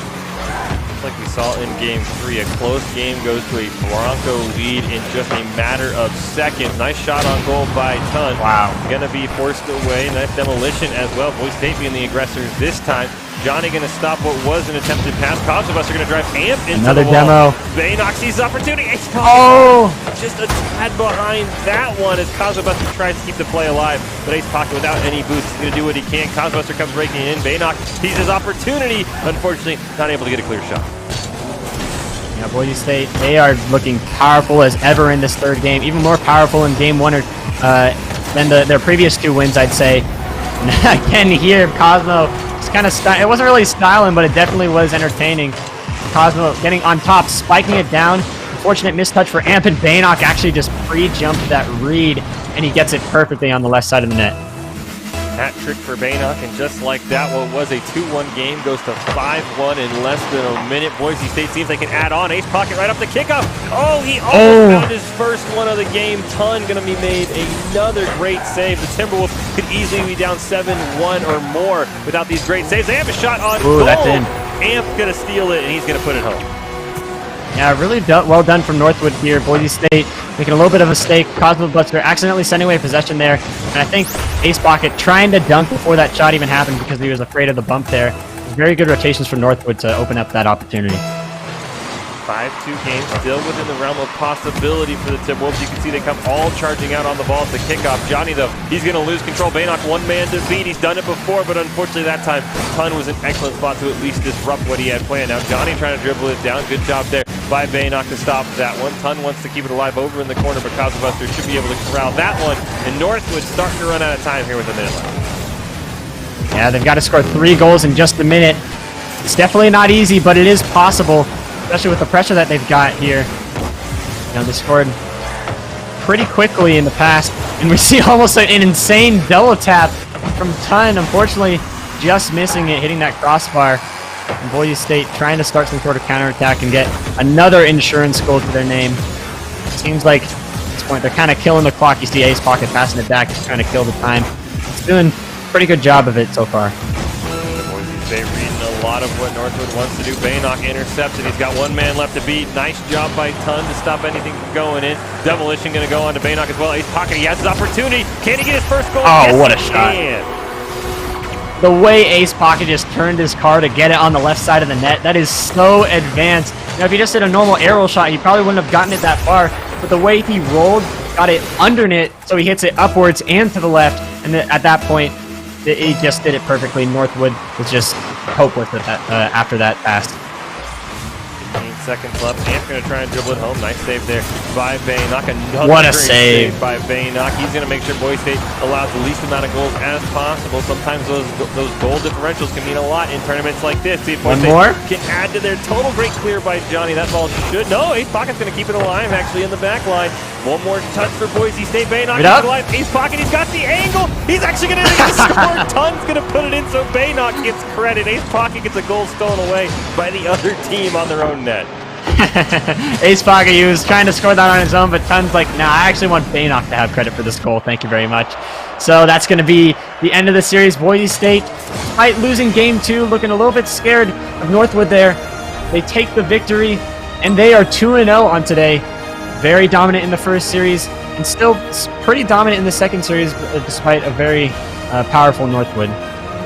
Yeah, first the game against Northwood, it started out great, as you mentioned, then Wayton sort of lagged in the middle there. There was about game 2 and then about half of game 3. It really felt like Boise State had lost their offensive mojo, and then they got it all back. And then, of course, game 4, when it mattered most, Boise State said there's not going to be any game 5 tonight, a 7-1 victory. So, yeah, as you mentioned, 2-0 here today for Boise State in the NACE Skills Shot Rocket League competition. And I know we had the poll in chat. Wayton, who would you give your Idaho Central Credit Union player of the game to for the game we just saw against Northwood? I mean, I think Baynock definitely scored the most goals, especially with that last one. Ton kind of making sure that Baynock gets the player of the game. I'd have to give it to Baynock, but as far as style, it'd probably go to Cosmobuster with those 2-for-2 crazy fast redirects there, like one in game 4, or in game 3, excuse me, and then game 4. You know, he's just so consistent with those. But if we're going for quantity of goals, I'd definitely say Baynock was the most influential. That's to say, Ton might have had some sort of side change there on the Idaho Central Credit Union player of the game. Because, yeah, I'd have to agree with you, Baynock. I mean, you look at the quantity, and also, I mean, he had a couple of great goals. I mean, there's a great teardrop goal where the goalie just kind of had to say, you know what, you win, Baynock. And I think the one difference, Baynock scored him when he counted. When Boise State needed goals in game 3, it was Baynock back-to-back setting up both the go-ahead goal and then passing a great one to Cosmobusters. So there it is, Baynock, another Idaho Central Credit Union player of the game. But as you mentioned, I mean, Cosmobuster greatly deserving it. Poor Ace Pocket. The man got his second goal of Game 4 just stolen away in front of him. Yeah. Well, I mean, to be fair, he did steal that one goal from Baynock, and I think it was in Game 3, I believe, from that one counterattack. He did get that last touch, so it's kind of returning the favor there. I mean, you can just see in these highlights, it once again really was a team effort. We talked about it in the open. The passes, especially right there, Baynock to Cosmobuster. We saw a couple of the reverses from Cosmobuster to Baynock. Just this team really clicking on all cylinders. Great to see a little bit of adversity come up. It's always nice to see that this team can respond well. You don't just want to kind of slam teams like we saw in Game 1. So huge shout out to Baynock for his second Idaho Central Credit Union player of the game. And we are going to say goodbye to you, Wayton. Thank you so much for your help in coaching Boise State and to a 2-0 win. You almost gave the opponent a couple of tips too. You're like, hey, this is how you stop them. And then as you mentioned it, the teams kind of kicked in. But it was great to have you on. I'm sure we'll have you on once again. So a huge thank you to you. Huge thank you to production. But you don't want to go anywhere. We've still got 2 more games left tonight. It's going to switch over to Overwatch. Boise State going to be taking on a couple of teams in that. D'Angelo going to be joining us to call all of that action. But before we get into Overwatch, we're going to leave you guys with the top 5 plays from Boise State's victory over Northwood. And then we have Overwatch coming up next.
Since 2016, universities have been adding varsity esports, competitive intercollegiate video game teams, with nearly 100 colleges and universities now with official programs. Esports is fast becoming the new college sport. But with any dramatic change comes criticism. How could institutions of higher learning promote something so trivial? But when you look a little closer, esports demonstrates, just like other sports, that it's a pathway to something more. There's several misconceptions when it comes to esports and its place on the university campus. The first and foremost is that people would say it's not a valuable learning activity. It's not a place where people can learn new job-related skills or maybe get a good industry feel for what's happening outside the university environment. And that's just simply not the case. And all evidence points otherwise. There are so many new jobs. The industry is absolutely booming. People are looking for students that are graduating with experience in things like streaming and technologies, marketing, the whole business side, sponsorships. There's the whole graphics and coding component that involved in esports and other video game type of activities that are really important just in terms of jobs and industry. And on their way to those careers, students who attend schools with varsity esports programs can compete for their university. But in order to be eligible, students have to meet the same high academic standards as other student athletes. You have to maintain a certain GPA. You shouldn't be playing constantly. You should have like a certain time frame and like practice for like 2 hours a day or 4 hours a day. You shouldn't be just like overwhelming yourself. Care about your grades first and foremost.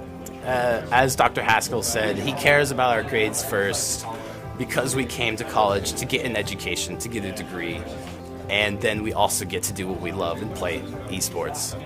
Athletics and other university-sanctioned activities bind students together with purpose, a chance to be part of something bigger than yourself, where we learn to work hard, play a role, lose with dignity, win with honor. All for our school. This is why we play.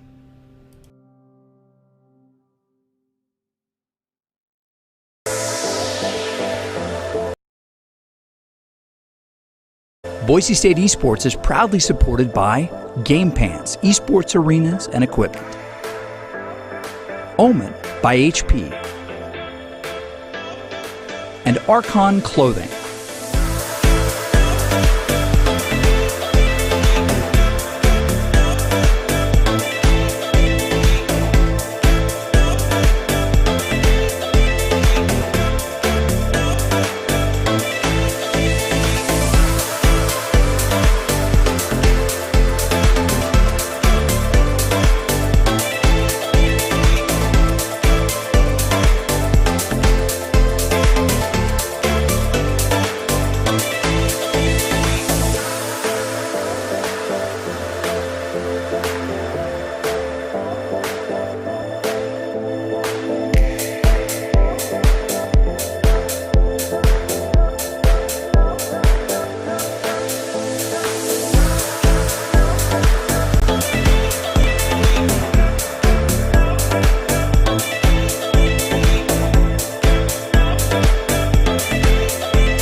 I have a dream to become an engineer.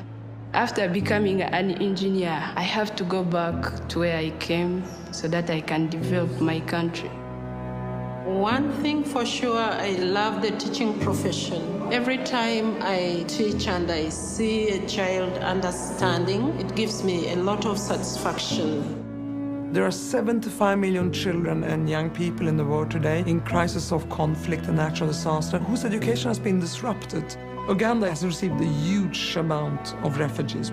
They understand their plight, they allow them to take part in public education, schooling, but they may not have all the means to provide for them. HP School Cloud is a learning management system preloaded with content and curriculum and a wireless router all built into one that students can access from any Wi-Fi enabled device. Sometimes books, they don't have all the details you need, but on computer you can get all. Technology is actually the great equalizer. It doesn't care of your social, economic status. It doesn't care of your race, your religion, your gender. Technology is there to provide access equally. We provide people with the tools that can allow them to learn, to work, to have fun, to completely change the face of Africa. If we don't provide this technology in school here, they are likely to have a problem in continuing their academic life. So we don't want them to have that. We want them to succeed.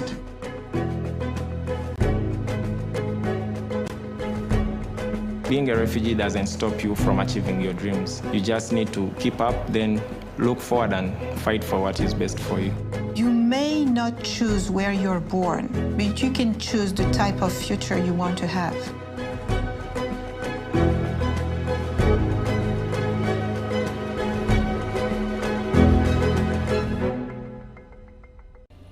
Boise State. Welcome back into the Boise State Game Pants Esports Arena. Going to wrap up our Boise State quadruple header. We just saw the Broncos go 2-0 in Rocket League, and now it's time to kick things off in Overwatch. The Broncos going to kick things off against Hocking College. The Hawks, Boise State, taking on them in Overwatch. I am Michael Fisher with Colby D'Angelo Alloway joining me for all of the calls here. Boise State, I think last time we saw them, a round of 16 exit in the HUE Invitational REWIND we took a look at earlier this week. So Boise State off to a great start. I believe this is the NECC competition against Hocking, where Boise State 2-0 so far, so off to a great start in that one as well. It would be absolutely great if we could keep the win streak going, and I fully believe it's in the capability of our team. Yeah, so we'll be curious to see the NECC, a little bit of a different rule set. They will play all 3 maps regardless of what the score is. So even if it's a 2-0 Bronco or 2-0 Hawk lead, we'll still go to map 3 because it's map victories that count overall. So not only do you want to make sure you get 3-0'd, but if you're down 2-0, make sure you can get that 1 map back to at least make it respectable. So don't get confused if we see, hey, where are we going to the 3rd map? Boise State already won. Nope, that's not the case. We play all 3 maps, so it is going to be interesting to do. I believe it is Control, Hybrid, and then Escort is the order that they go in here. So I'll be curious to see what maps are picked. And we saw actually a lot of Blizzard World recently come out from teams in this competition. So not a lot of Kings Row that we're used to. So I'll be curious to see whatever team wants to pick where we're going for Hybrid. But of course, we kick things off with Control between Boise State and Hocking here in a very, very short amount of time. Absolutely. We have seen a lot of Blizzard World, and those Blizzard World games have been great fun to cast, but also I am somewhat preferential towards Kings Row, so I wouldn't mind if we played that as well. Yeah, and it'll be curious to see the influential DPS. We've seen a lot for Boise State. The Junkrat, I mean, nearly at times averaging at least 1 kill per Riptire, almost like a kill and a half, depending on how low the health bars were. So I'll be curious to see how they want to bring that out. We've also seen some players for Boise State, mainly Goblin, bring out the Torbjorn, also the Widowmaker. So it is going to be really curious to see what DPS are going to be focused on here. But we're going to kick things off not on Control. We're going to kick it off right on Escort between these 2 sides. Fantastic. Van is a lovely map that we actually don't get to see a lot. It's got a lot of long sniper sightlines, so I hope we see some amazing Goblin hits again here. So we're probably going to see both teams come out with like a Mercy and an Ashe, because I mean that's how you get the most value out of an Ashe, is if you have a Mercy, and so we have both of those. It seems like we're coming out with a Sombra over their Hanzo, which gives you different benefits, but is in general a pretty solid pick, but so is Hanzo. Yeah, that's something that Boise State and HUE Fest definitely struggled with, was the Sombra. A lot of huge EMPs by the enemy team that really sort of flipped fight, so it is nice to see Boise State picking up that hero, learning to see how one to play with it and one how to play around it. Looks like for now, Boise State actually going to sort of give up the early push here. No spawn camp coming out from the Broncos. From now we see Humboldt dropping a little bit low, but right now not a lot of damage coming out from either side. Frost below 10%. Now we can see that Sombra starting to build up the EMP, but so is the Axe, right? Doing a ton of damage. Onto the back line, going to go on to Buckeye. Unfortunately for Boise State, Frost is going to have to pay for that. T-Bone picking up the first one. Dill has been anti, but he is going to be able to line of sight there. Boise State not starting off with a great one there. Sombra getting caught is going to slow down that push just a little bit as they retreat. Oof, yeah, that's a little bit unfortunate there, because Sombra is usually a win condition whenever she's played. You usually center your entire playstyle around who the Sombra is able to hack, so when she gets picked off, you back away. Nice job by Narwhal. He's going to get a pick onto T-Bone. You can see Snorty. He's going to get hacked. He's going to go down as well. Boise State immediately flipping the fight as soon as Sombra gets back. Septic going to go down as well. Boise State now up 3 and really pushing the advantage as Humboldt goes down.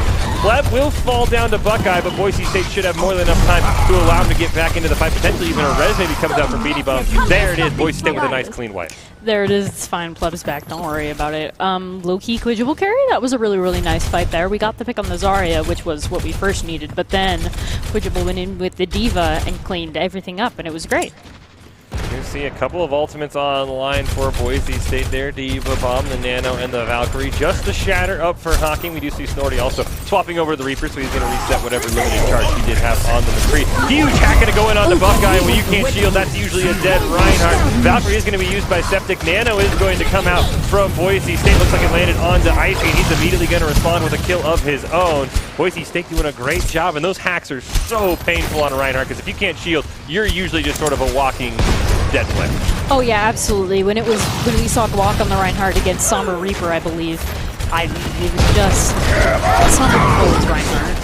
Huge 6-man shatter from the side of Hocking. Buckeye only going to be able to help his team pick up 1, and then he will immediately go down. Diva Bomb is going to come out from Quidgeable, but unfortunately not able to pick up anyone as Snorty goes down. Bob comes in called in by Dill. That's going to pick up just 1. But Quidgeable going to pick up another 1, and a 6-man shatter. Boise State surviving that. That's really, I don't know if that's a testament towards Boise State's resilience or maybe a lack of follow-up on the side of Hocking. It's pretty hard to follow up when there's a Diva Bomb in the sky, and you're afraid of that blowing you up. So that was actually really nice on Quidgeable's part there, because not only did it make it harder for them to kill us, but it also enabled Beanie Bum to get the res, as we've seen a couple of times, bombs covering for the res. However, now we don't have bomb for EMP, so we're just going to have to charge in there and just kill some people with Howell. Here I am. Swaps from Humboldt. It's not going to matter, though. Only Hack going to land onto one, but Humboldt had already gone down. Res is going to come up as Buckeye falls. He was the lone target of the EMP. Septic Dart also going to have to pay for that resurrect. So a low-value EMP, but thanks to a previous elimination, Boise State sort of able to split the forces of the Hawks, pick up another fight win. Just 45 seconds left. Oh yeah, fantastic. And if you're able to hack the shield tank, that's usually a fight winner there, because Reinhardt just kind of himself gets bullied, and then if your main tank dies, there's a really, really good chance that you're going to lose that fight if your main tank is dead. Seconds remaining. Seconds left. You're going to see just the grab on the side of Hocking College. Can they follow it up with anything? Boise State has a couple of ultimates available. Frost not quite able to land the hack. There it is on the Buckeye, who is also slept at the same time. Monkey going to go charging in and trying to get onto the point for the side of Hocking. You can see health bar is very, very low. Frost in the back line, not quite close enough to the EMP that will come out in this fight unless it's an extended engage. 5 seconds left. Neither team has really chosen to commit. Now Narble's going to start things off. Calling Bob in. Buckeye going to get hacked, and he will immediately go down. Boise State's got to watch out. There's the grab. Double ante is going to land. Snorty's going to fall with the Death Blossom available for Boise State. That should be enough. Rowley's going to come out from Humboldt, but I'm sure it's not going to be enough. Hack land. And Boise State with an excellent hold, really not allowing that payload to go anywhere after they allowed Hocking to make it around that first corner. Absolutely fantastic, because first corner is where we held. We didn't do an outside of spawn hold, which is usually pretty customary on Havana. We didn't do that. We just stopped them right where we held, so I'm actually really, really proud of our red team. I do believe that is in no small part that the Hawks are holding on to Reinhardt.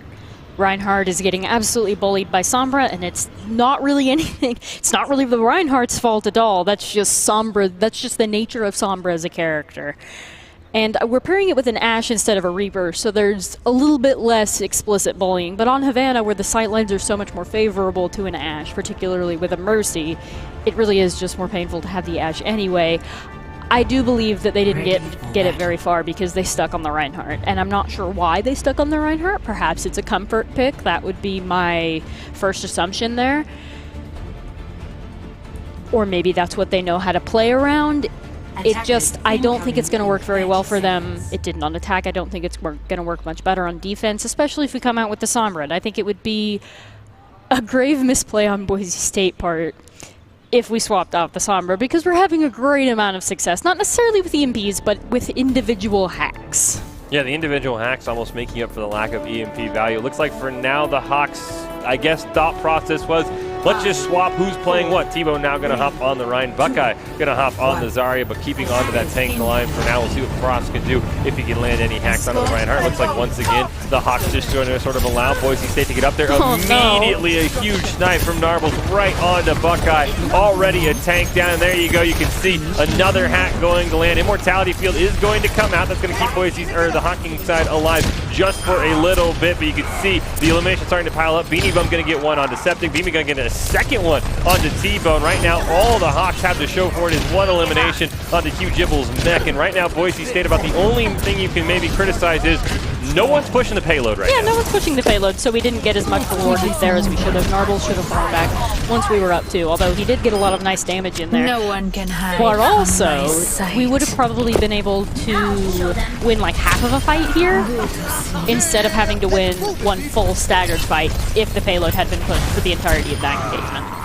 See Narbles this time, he has ditched the payload. As I say, he was hanging on to it and still getting those headshots. Nano has gone out onto Q Gibble, and you can just see Hawking's health bar is just absolutely depleting. Narbles, unfortunately, the lone member stuck, just escorting the payload, just trying to help Boise State win this one. There we go. We do see Septic going to be able to try and contest it for now. Huge headshot onto him, though, and that's going to be a Boise State victory to kick things off here. Oh, yeah, that was absolutely fantastic. That was amazing. The Widowmaker on the payload definitely just was amazing, because not only was she getting the cart where it needed to be, which is the whole point of the game, but also Narbles, just being the amazing hit skin that he is, was getting a lot of damage and a lot of eliminations on the side of the Hawks, which was really good for Boise State, because it makes it a lot easier to spawn camp if your DPS is popping off. Yeah, I mean, as you mentioned, it really, Boise State, it felt like just kind of, let's see how many times we can murder the side of Hawking, because that was really not even a full fight. It was, hey guys, we left the payload. Narbles, you go back there, you grab the payload. We'll just keep finishing off. So a great win there for Boise State in the first map of the NEC Collegiate Overwatch here against Hawking. Going to play all 3 maps regardless of what happens. Still have Hybrid and Control left to go, but if those maps go anything like that, Boise State definitely making Hawking uncomfortable. I mean, you nailed it, D'Angelo. The Sombra just made Reinhardt's almost impossible to play. Oh yeah, and that's just what Sombra does. Like, you could be the best Reinhardt in the world, and at least a decent Sombra is going to completely hard counter you. That's just what she does. She just makes main tank lives miserable, and she particularly eats Reinhardt alive. That's why he's not as prominent in this current meta. That's why you run Monkey D.Va, because Monkey and D.Va have the ability not to get completely wrecked by a Sombra, because they're both relatively hard to hack, and they can get away from anything else that's threatening them. So in most comps, they are the superior pick, which is what makes me think it's more of a comfort pick. Like, they're comfortable on the Reinhardt Zarya, so they're sticking with that, because it does seem like they're sticking with that on Eichenwald, which is neither Blizzard World nor King's Row, but it's still a great map in its own right. Yeah, once again, looks like just back to the old favorites there. T-Bone going to get back on the Zarya. Buckeye back on the Reinhardt. Do have a Symmetra out on the side of Hawking for Snorri there, so I'll be curious to see where they want to put that teleporter. Boise State, not too many changes this time, though. Not the Ash. It is the Reaper going to be paired up with the Sombra, so going to be extremely punishing on that poor Reinhardt. But there we go. There's the use of the teleporter. They're going to get right onto it, and the hack immediately lands onto Buckeye. But for now, health bars melting on the side of Boise State. You can see Narbles, Pleb, and Frost all very extremely low. Finally, Snorri going to be the first one taken down. Dylan 2216 going to fall. There's Narbles picking up a second kill onto Buckeye without the hack, and now just the kills are piling up. Boise State a little bit maybe caught off by that Symmetra teleport, but easily finishing up the fight. Oh yeah, fantastic. And it caught them out a little bit once, but now it's no longer. The thing about a trick is a trick only works once, now doesn't it? And so it worked to get health bars low, if not dead, but it's not going to work again. See a little bit about Hawking College there, public community college in Nelsonville, Ohio, striving for continuous self-improvement and building relationships with communities both locally and online, coached by Gavin Edmondson. So we'll see how the Hawks can respond here, what kind of self-improvement they can have after that first map. Unfortunately, it's more of the same for them, as it Snorri is going to be the first one to go down. Coalescence has been used. Narvel's going to pick up another kill. Who needs the Death Blossom? He's already racking them up. Another elimination, and this feels like the classic case, D'Angelo, of a team that had a Symmetra, and now they're just refusing to give up to it until they can get that photon barrier off. Oh, absolutely, except I feel like the main swap here that's causing them a lot of pain is Reinhardt, particularly when we're rolling out with the Sombra Reaper, which is great on Boise State's side. That we were kind of like, they don't seem to want to hop off the Rhines, so let's go bully him harder. But for the side of the Hawks, that Rhine's got to be having a bad time. You see a swap onto the Hanzo there from Snorri. We also have Frost in on the back line. No EMP to speak of, though, yet. Septic Dart at the Coalescence if he wants to drop it. Narbles is going in. You know that's Death Blossom time. There it is. He's going to hit it. Unfortunately, a ton of hit markers. Finally, his first kill. T-Bone able to get picked up there. Another elimination there. Frost able to get Buckeye on the back line. And now Boise State once again starts to just run down the member of the Hawks. And it's really started. One kill has snowballed into 5 or 6 every single time for Boise State. Oh, yeah, absolutely. We see that one kill, and there's blood in the water, and we just go in, which is the nature of this comp. Because even though we're running dive tanks, it is usually, you want to play it typically more brawl. EMP is online for Frost. You can see the members of Hawking have no idea how many can he land. There it is, a 4-man EMP, and immediately Snorri's going to be the first one to go down. Septic Dark's going to join him in the grave. Buckeye says, let's make it a triple for Boise State. And the Broncos once again snowballing of the tank swaps, D'Angelo. We got one, but they're still sticking on that Reinhardt, which feels like a huge misplay. Oh yeah, it absolutely feels like a huge misplay, which is just making me more convinced that it is absolutely a comfort pick. Because that's usually what you do with comfort picks. You're like, this is my best hero. If we're losing and I'm on my best hero, there's nobody else that can go. Sound Barrier going to drop by Humboldt. They're going to be countered by Beanie Bum, Sound Barrier, and a Coalescence on the Pleb, but he will get stunned. Going to trade eliminations, one on the T-Bone, one on the Pleb. Narvel's going to fall as well, as the Dragon Strike is going to come through and pick up Beanie Bum, and it's going to pick up Frost as well. The first sign of life from the Hawks is they're going to get a bunch of eliminations. Kijibble finally going to get one onto Dill, but I don't know if it's going to matter. Boise State Oz, the defender, going to have some very, very long run back to tank line, trying to hold on for Boise State as long as possible with just 30 seconds left, but this is more than likely going to be a fallback and allow them to capture the point. As a couple of members of Boise State, they've snuck back in, but unfortunately, it's tank goes down. We are going to see if Icy wants to jump back into the fight, and now that Boise State's here, there's the Death Blossom from Narbles. They're going to pick up one, and just like that, Boise State's going to make me eat my words. Just hanging on long enough for Kijibble to get the rest of the team in there, and there's another Bronco win, and that's going to be, looks like 2.5 ticks for the side of the Hawks. I don't think they get back to point time. No, they don't, especially if we're pushing into their spawn like that. That was, so the fight that sent us all back to spawn is a little bit sad, because we were all just perfectly ready for that shatter, and then our mortar got booped off the edge of the map, which was just kind of sad days. And then the Dragons, one of the most telegraphed ultimates in the game, picked up several members of Boise State, and it was just a sad time. But then we amazingly recovered with Icy doing his little tactical retreat to wait for the rest of the team to get there, and actually, that Reaper pick on the Hanzo was huge. Icy probably would not and should not have committed to that fight unless we had the elimination to go in there with. That's why he jumped out earlier. He thought it was a losing fight. It came in. They all came in together after that elimination, and then it was a winnable and one fight. Yeah, this is almost like a reoccurring thing for Boise State, where I felt like, all right, you know what, I've almost said, hey, they're going to get the payload and start pushing, and Boise State says not so fast. They're going to come in with the respawning members and be able to stop them. Now you can see they just need 80% on the point, and once again, I think you've nailed it, D'Angelo Buckeye. This feels like a comfort pick. The Reinhardt has been bullied all day by Frost, but he's going to go back to it once again. Oh yeah, absolutely. And I mean more than just Frost, because when you have the Sombra and the Reaper, even Monkey is capable of bullying Reinhardt when it's usually supposed to be the other way around. I'll be curious to see. It looks like T-Bone is at least swapped onto the Roadhog, so I guess he's hoping for a good hook. Good luck hooking someone you cannot see, so that's going to be all on Frost to not fall for an extremely telegraphed hook as the invisible member of Boise State. No teleporter for the Broncos this time. They're just going to meet him old-fashioned style right under the archway. Team straight back and forth. Nice double ante onto both tank members for Boise State. Going to wait that one out and then immediately push forward. You can see Dill 216 dropping extremely low as well. Going to get some healing from somebody on Hawking, hopefully very soon here. Boise State feels like they're going to push right on to the point. Fight is going to break out. Beanie Bum, though, going to be the first one to take it down. Good job by Buckeye getting a little bit back on the Broncos. Unfortunately, Narbles is going to go down as well for Boise State, getting frozen up by the ash there. CQ-Jibble has been forced out of the mech and will fall. Hawks doing a great job there. They are going to lose just one member, but with Blood picking up the kill. Not substantial ult game for Boise State as he goes down and the Broncos forced to reset. Oh yeah, absolutely. Beanie is our method of attack there. The whole plan with Beanie on Lucio is to bum rush the point. You Beanie bum rush the point. But then, when your method of transportation is killed, that kinda kills your bum rush a little bit.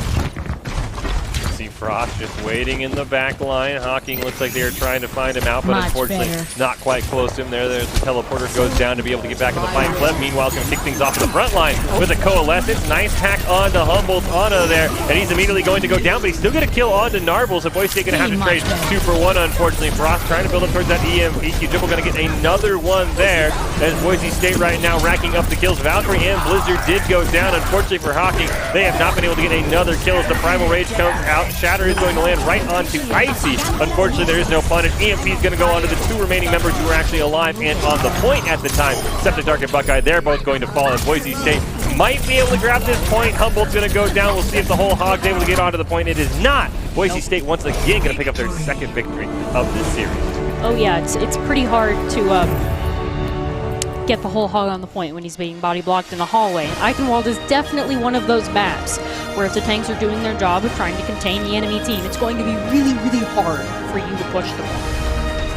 Now we will head on to Control, as we talked about in the NECC series. They do play all 3 maps. It is not a best of. It is about map wins. So for Hawking, you can still get here and finish with a 2-1 result. Or for Boise State, we'll see if the Broncos can finish off 3-0. And this might be a chance for Hockey. You don't see Sombra as often on control because there is not as many places to sneak around. At least that's not what we saw in HUE Fest. It was really dominating on Escort and Hybrid. So maybe a chance for Buckeye to shine on Reinhardt, but if Frost sticks on the Sombra, I think Boise State's going to be in for an easy victory.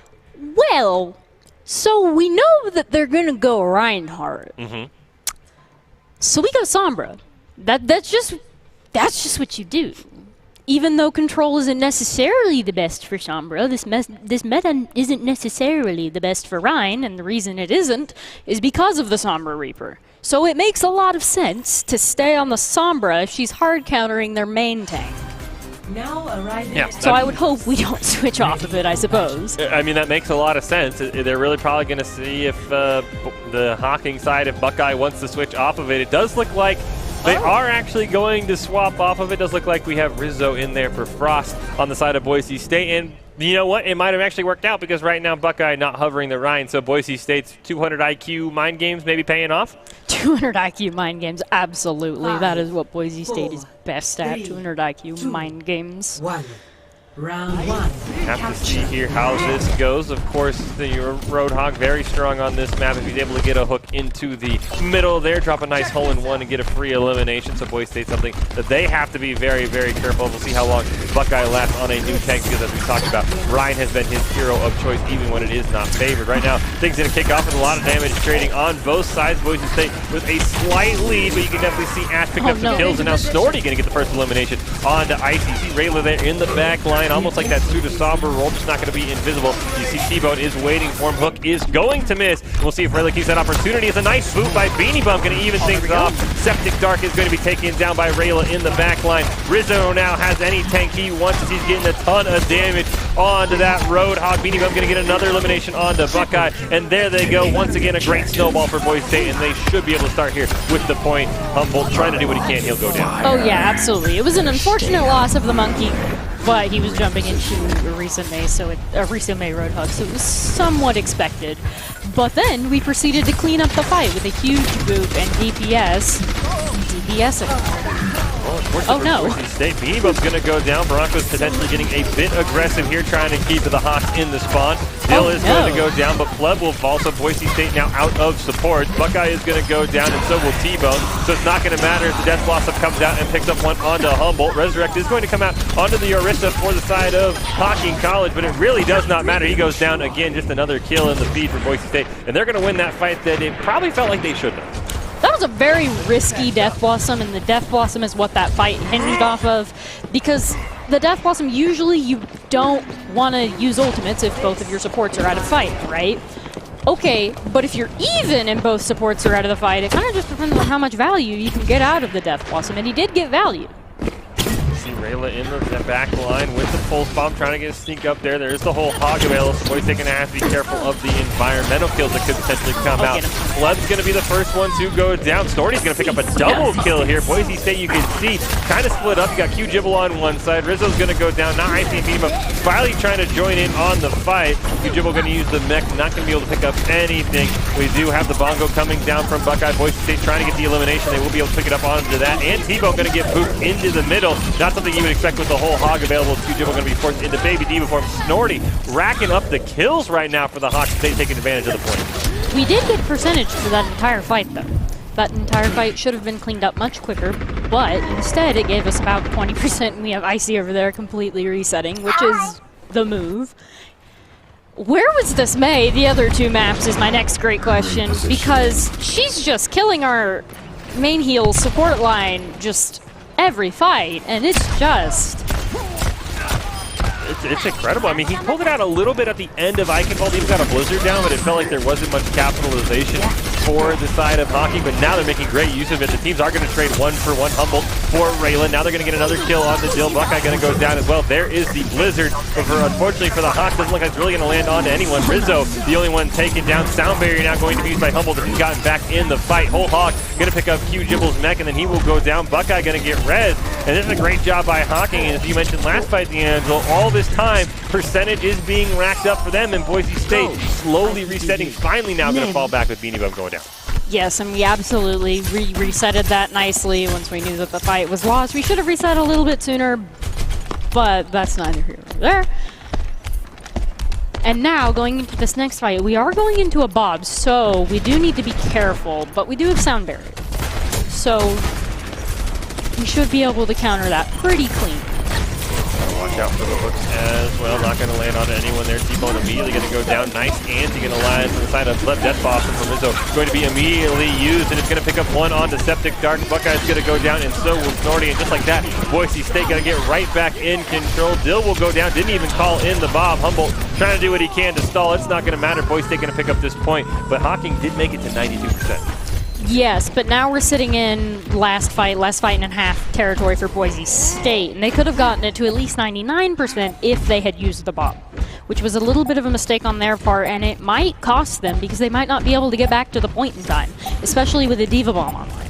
Yeah, it looks like Dill 216 fell off the edge again during the respawn there, so that's going to slow it down. Jibble going to be able to rocket booster out, going to actually also use the Diva Bomb as well. Not going to be able to pick up anything as we get into overtime. Beanie Bum going to get the first elimination on the Buckeye. Bob still has not been called in. Finally going to join the fight, but it might be a tad too late. Supercharger's going to go down from Buckeye, but you can just see there's really no one left to charge up. Bob really the only one there who can get anything, and he takes the brunt of the damage. Boise State looks like they are going to be able to come back here. Humboldt trying to do what he can to stay alive. Overtime ticking down. Can anyone from the Hawk side get on the point? No, they cannot. And Boise State, in a probably the first back and forth we've seen between these two schools, going to be victorious here, at least on map 1. And it was back and forth because of the May.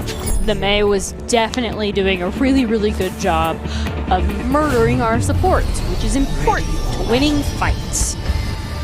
No, I'll be curious to see. I mean, it feels like the May, which is weird, got all the value before the Blizzard came down. And then the Blizzard came down, and then the May just kind of fell flat. So that was sort of interesting. You don't really see May getting a ton of kills outside of Blizzard, but Snorty did a great job, and then he threw down Blizzard, and it's like, where'd the May go? Yeah, for the most part, the comps in the current meta are relatively mobile. So, and Blizzard gives you a good couple seconds to get out of it. And because everybody has a movement ability, if you know the May's Blizzard is coming, you kind of are more aware of your ability cooldown so that you can get out of that when you need to. Because nobody likes being CC'd. Nobody. We'll have to see how Boise State wants to handle it. Hawking has brought back the May for this map. They needed the most. The Bronco victory makes it a 3-0 series win, and unfortunately May's the first one to go down. T-Bone going to go down as well. Buckeye makes it a triple. Boise State, a great snowball to start. Humboldt's going to go down. The Broncos now just hunting kills, and a 5 kill to start things out from the side of Boise State. Let's make it an unofficial team kill as the point unlocks. Unfortunately for the Broncos, no one's gone back to grab it yet. No, nobody's gone back to grab it. I imagine they're celebrating a little bit of their team kill there. It's very rare that you praise a Fan the Hammer, but that Fan the Hammer was actually quite nice. Yeah, Rizzo doing a great job on McCree. No problem with the hero. Just when that Q becomes online, do I feel like that hero loses a lot of boom. So we'll see if he can prove me wrong. If we haven't seen a Deadeye kill on stream all semester, which just goes to prove my point as he hits some nice headshots in on the backline. Boise State now going to jump in onto the fight. There you go. You see the Deadeyes online. It's not going to matter. Snorty's going to be the first one eliminated. There it is. Nothing to show for in the kill feed for Rizzo, but Boise State's going to go hunting them down anyway. They're going to pick up a ton of kills. Another near team kill for Boise State, and right now Hawking cannot do a lot. Oh yeah, absolutely. We're just collapsing on them as they respawn, and we still have the ultimate advantage because we've won both fights so dominantly, so cleanly. They don't even have an ultimate advantage coming into this next fight. They have Nano, but so do we. And we also have other ults in addition to Nano. Bomb and Tracer Bomb both online for Boise State. Buckeye getting melted extremely quickly. That Wrecking Ball has got to retreat, and now Boise State sees the opportunity. The Nano goes on to Icy, and he nearly goes down. Pulse Ball from Rayla, not going to pick up anything either, but it's not going to matter. Boise State is going to hold on. Septic Dark, the first one to fall. Diva Bomb from Q-Jibble going to be used. He's going to get frozen before he can get back in the mech. That may finally make it to place. Buckeye going to fall off, so eventually some late credit over to the Diva Bomb, but Boise State still going to get another unofficial team kill, and now we're slowly getting towards last fight for the Hawks, but they got a ton of ultimates online. Nobody likes being CC, especially Quidjum trying to get back to his mech. Nobody likes being CC. But now, yes, you are right. There are in ultimate advantage territory, which means we need to focus targets and kill the ones with ultimates, because we know which ones have ultimates, or we should. Oof. Unfortunately, a great pick by T-Bone onto Rayla. As you can see, the Hawks have jumped on it. Point Deadeye is going to come out from Rizzo. He's actually going to be able to pick up 2 on the back line.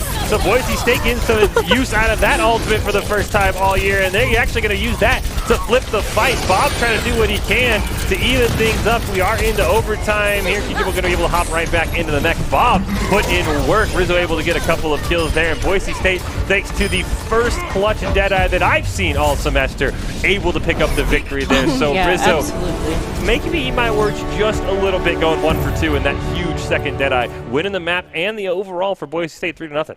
Absolutely. And this just goes to show that Rizzo is just an amazing player. And it doesn't really matter what character you put in his hands, whether it's Junkrat, Reaper, or McCree, there's going to be huge ultimates. That's going to be what exists. That's what he did on Blizzard World. And we were having to talk about whether or not, was it just Tyre's an amazing ult, or is Rizzo just an amazing player? And it's really just Rizzo's an amazing player, because he's able to get value even out of some of the worst ultimates in the game. Yeah, so great job by Boise State taking those 3 maps, so they're going to remain no losses. I guess I was going to say winless, but that's not the case. Boise State doing a great job in the NECC Collegiate Overwatch there, taking all 3 maps. We do have one more game left tonight. Boise State going to be taking on Stout, but before we get to that, we are going to take a short break and see if the Broncos can end the night 4-0 in Rocket League and Overwatch. A lot of pressure on the Broncos coming up next.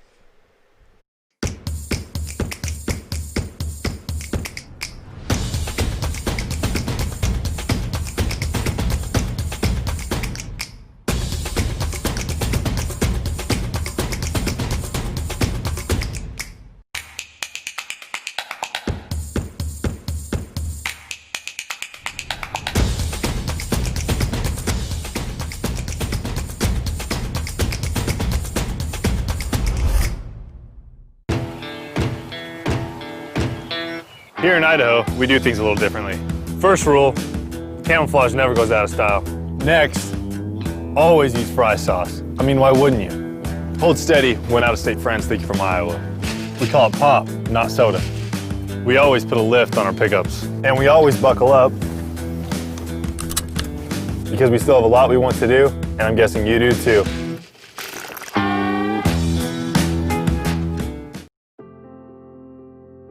Since 2016, universities have been adding varsity esports, competitive intercollegiate video game teams, with nearly 100 colleges and universities now with official programs. Esports is fast becoming the new college sport. But with any dramatic change comes criticism. How could institutions of higher learning promote something so trivial? But when you look a little closer, esports demonstrates, just like other sports, that it's a pathway to something more. There's several misconceptions when it comes to esports and its place on the university campus. The first and foremost is that people would say it's not a valuable learning activity. It's not a place where people can learn new job-related skills or maybe get a good industry feel for what's happening outside the university environment. And that's just simply not the case. And all evidence points otherwise. There are so many new jobs. The industry is absolutely booming. People are looking for students that are graduating with experience in things like streaming and technologies, marketing, the whole business side, sponsorships. There's the whole graphics and coding component that involved in esports and other video game type of activities that are really important in just terms of jobs and industry. And on their way to those careers, students who attend schools with varsity esports programs can compete for their university. But in order to be eligible, students have to meet the same high academic standards as other student athletes. You have to maintain a certain GPA. You shouldn't be playing constantly. You should have like a certain time frame and like practice for like 2 hours a day or 4 hours a day. You shouldn't be just like overwhelming yourself. Care about your grades first and foremost. As Dr. Haskell said, he cares about our grades first, because we came to college to get an education, to get a degree, and then we also get to do what we love and play esports. Athletics and other university-sanctioned activities bind students together with purpose, a chance to be part of something bigger than yourself, where we learn to work hard, play a role, lose with dignity, win with honor, all for our school. This is why we play.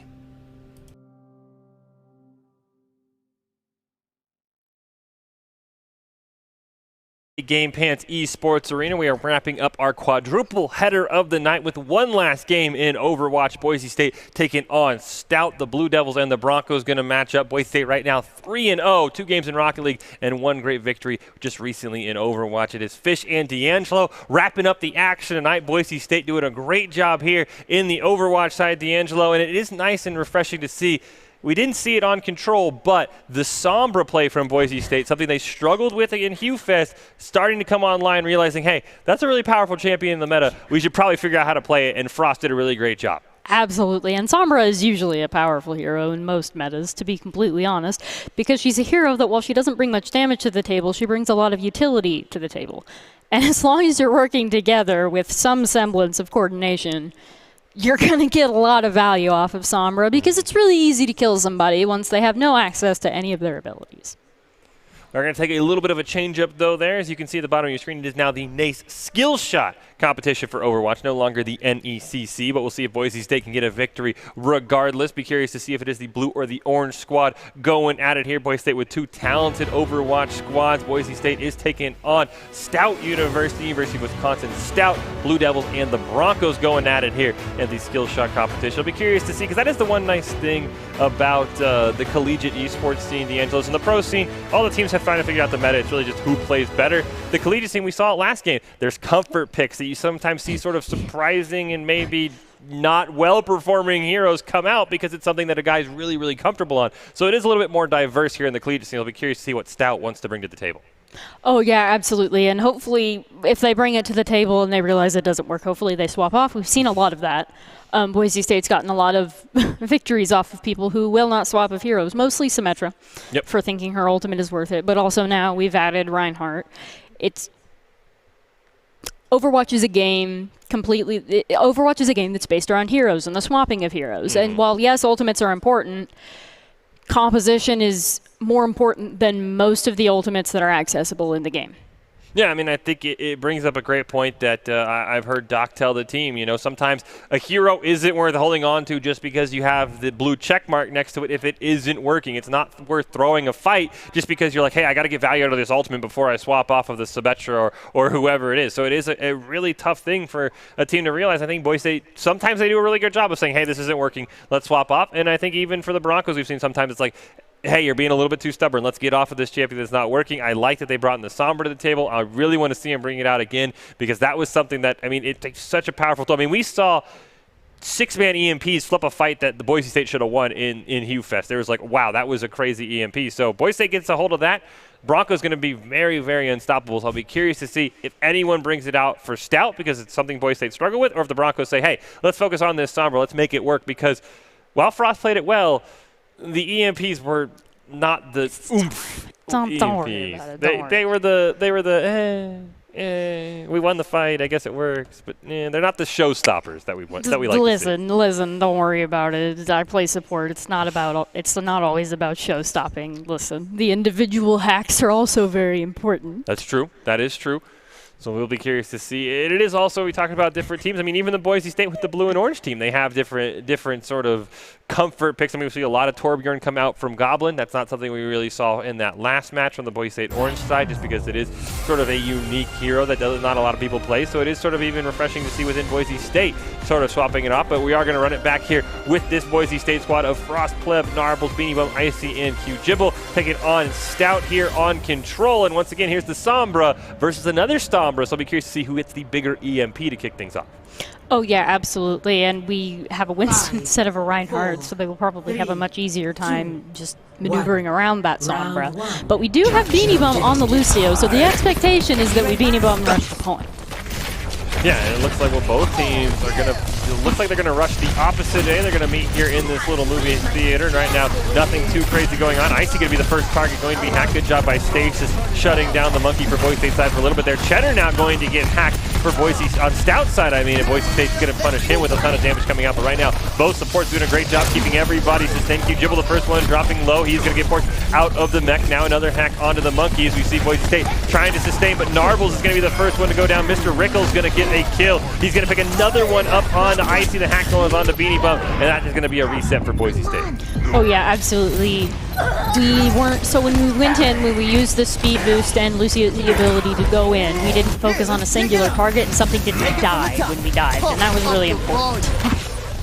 But once again, another mech kill going on the side of Stout. We'll see if Q-Jibble wants to retreat this time. The EMP is up for Frost, so at least in that, in the Sombra v Sombra, he's winning that one a little bit. Oh yeah, absolutely, because if you can get an EMP even on 2 members of the enemy team, that's a team. Now, speaking of 2, take 5 for Boise State. Unfortunately, Frost is going to pay for it with his lack. The Broncos have any follow-up. Sound barrier from Terminator is going to come out, so the EMP, unfortunately, going to be wasting. Q-Jibble going to throw the Diva Bomb in the back line. There's the Primal Rage. Mr. Rickles going to get stopped in the middle of the Death Blossom, though, so Boise State hanging on, as Eggman's also brought out his Primal Rage. He's going to get a kill on the Beanie Bum, as Boise State is going to be trading 2 for 1 there. Narble's picking up a pair. Now the Broncos going onto the point, nearing 50% for Stout. Boise State finally finding their way on. Icy going to get hacked. Narble's going to drop his own Death Blossom. It's going to pick up 1 kill onto Cheddar plus the mech. He'll get 1 onto Dr. Eggman as well after everything settles, and Boise State going to take control. I do not understand that the EMPs that exist and the team working with the EMPs that exist on Boise State this year. I do not. Yeah, it seems like we've seen a couple times in Boise State this huge EMP come out when they play Sombra and then nothing. So I don't know if it was sort of happy. I mean, we've heard people say, you know, the team that ult first usually wins. I don't know if that's the mentality Boise State's buying into, but unfortunately, no response there. We'll see what Stasis wants to do. He does have the EMP available. Beanie Bum has the sound barrier. There's the EMP, gonna land onto 4 members, including Beanie Bum, and he's gonna go down before he's able to get the sound barrier out. Gonna lose Pleb as well, and Q-Jibble in the mech. Boise State gonna try and stall out on the point as long as possible. Gonna get the Coalescence and the Diva Bomb out from the side of Stout. Very shocking for how much that fight was favoring the Blue Devils. Q-Jibble just trying to do what he can, trying to even up the percentage, but you can see he's going to go down there. And that time, that EMP from Stasis was the fight flipper. Oh yeah, absolutely. That EMP from Stasis was the fight flipper because he landed it on Beanie Bum. And the second he landed it on Beanie Bum and the second Beanie Bum died, they should not have used any more ultimates, and Boise State should have ran out of that fight. And I guess Boise State died relatively quickly after, so they didn't necessarily... But they shouldn't have used any more ults, and that one actually played to Boise State's advantage that they wasted 2 ults on an already won fight. Here all along. Frost, once again, he is going to have that EMP online for the fight. A ton of Boise State ultimates online. They've got to start getting ready to throw them on because we are nearing 80%. They've got to find a way to win a fight here. There's a hack going to land onto Frost, so he's not going to be able to drop the EMP. Him and Stasis going back and forth. Stasis dropping extremely low, but off screen, Mr. Rickles going to get the first kill onto Pleb. Now Stasis going to finish off Frost. Terminator going to drop a 6-man sound barrier. There's the Primal Rage coming out from Dr. Eggman. Going to answer the one from ICQ. Jibble going to be using the Diva Bomb, but it's not going to land, and we're in overtime. The Death Blossom is going to come out from Narbles. It's only going to find 1. Beanie Bum is going to drop the sound barrier, trying to keep Pleb alive with the Coalescence as Boise State's trying to keep overtime going. There's the EMP. It's going to land onto 5. Can Boise State capitalize? And it feels like once again they cannot, as 2 eliminations go onto the side of Boise State. Make that 3 with the Death Blossom for Mr. Rickles. Cheddar trying to get back into the fight, and Boise State, unfortunately, that battle of the Sombras, as we see overtime is barely extended, but that battle of the Sombras where Frost got hacked kind of changed the fight for Stout and allowed them to win the game. Stasis is doing a soft carry on the Sombra. It's absolutely amazing because he hacked the Lucio with the sound barrier, which is, there you go, there's your fight. And he hacked the Sombra with EMP, which is also, there you go, there's your fight. Frost probably should have spent a little bit more time invisible so that he didn't get caught out like that, but also Stasis' skill as a Sombra should also not be discounted there as well. We are going to hop onto map 2 of Control. Boise State looking to see if they can get their way back into this and force us to a map 3. Doesn't look like there's going to be much swapping of any comp, so it's going to be a full mirror on both sides, which really means once again pressure on Stasis and Frost to hit the bigger EMP. Frost had the bigger numbered EMP on that map, but he didn't have any follow-up. When Stasis EMP'd, it was a game winner and a fight winner for the side of Stout. Team's going to meet up here by the Giant Bongo before the point unlocks. Right now just trading blows back and forth. You can see Frost has been hacked, but he is leading the way on the EMP, gathering already up above 35%. Boise State, meanwhile, going to push Stout off for now. No elimination to speak of, but Stasis is dropping incredibly low. Icy now hitting about 50%. He'll retreat, line of sight, getting healed back up to full. Mr. Rickles now going to be hacked, but no elimination to show for it on either side as Narvel's going to fully commit. He's being healed through all of that damage. Point has unlocked. Doesn't seem like either team too interested in going for it as they are going to get Cheddar and Terminator off of the map. Boise State doing a great job winning that fight, now up 2, make it up 3 as Dr. Eggman goes down and Boise State should be able to cap the point. Almost be sure to thank your brother tonight. He just saved your life on the Moira there. That was absolutely fantastic there. Some clever, actually, twins. And so, yes, I just wanted to acknowledge the fact that Pleb absolutely saved Narvel's life there because he really should have died, but then he got coalesced and everything was fine.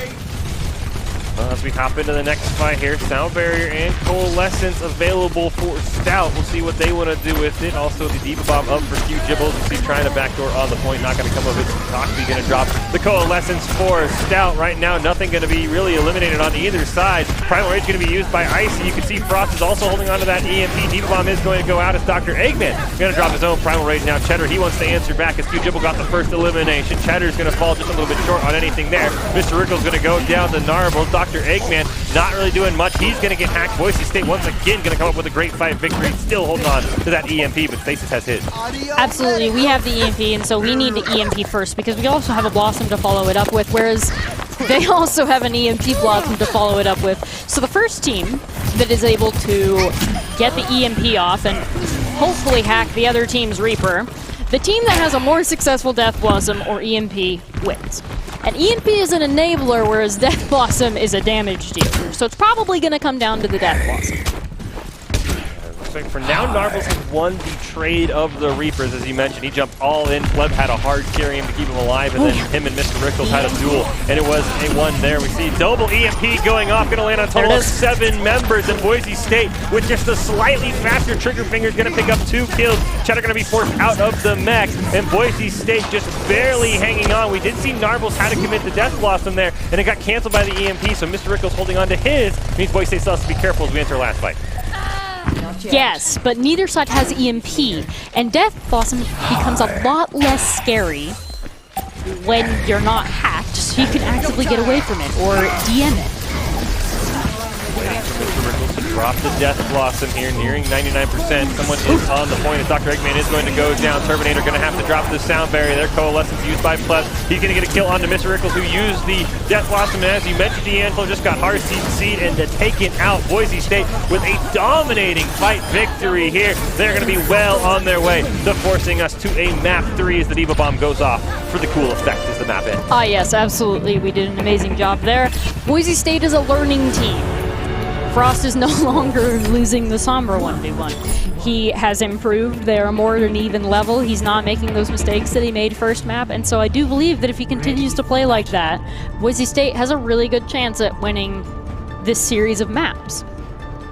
And we head to map 3, and I will say both Death Blossoms fell extremely short there. One to an EMP, one to Mr. Rickles just falling over. So be curious as we see.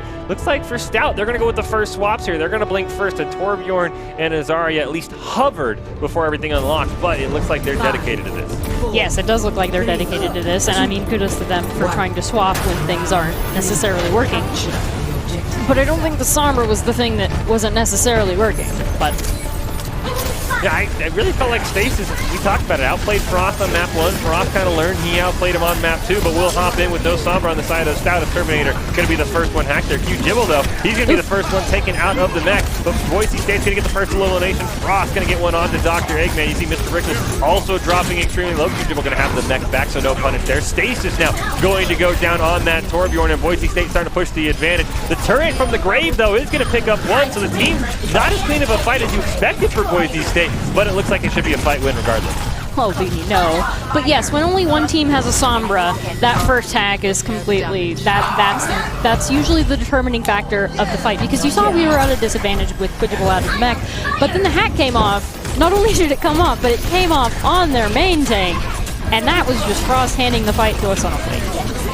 Grab's going to come out from Cheddar. They're going to be answered by the Coalescence from Pleb. Unfortunately, Beanie Bump's going to be the first one to go down. We see Dr. Eggman has been hacked. The Molten Core echoing throughout the map. And right now, that Torbjorn getting a ton more advantage than Frost has on the Sombra. Narvel's finally going to get an elimination onto Dr. Eggman. Icy going to jump away. Boise State doing a great job at least surviving as the hack goes on to Terminator with the sound barrier up. EMP is still available, so Boise State can reset once all of their members get on, and they're still holding on to the point, by the way. Now we see there's the Death Blossom drop by Narvel's. Icy and Plug's going to pick one up. Icy now chasing down the Moira. Sockby going to be able to get away, and Boise State with a great hold until the members respawn. There goes Monkey off the map, and the Broncos still have a ton of halts.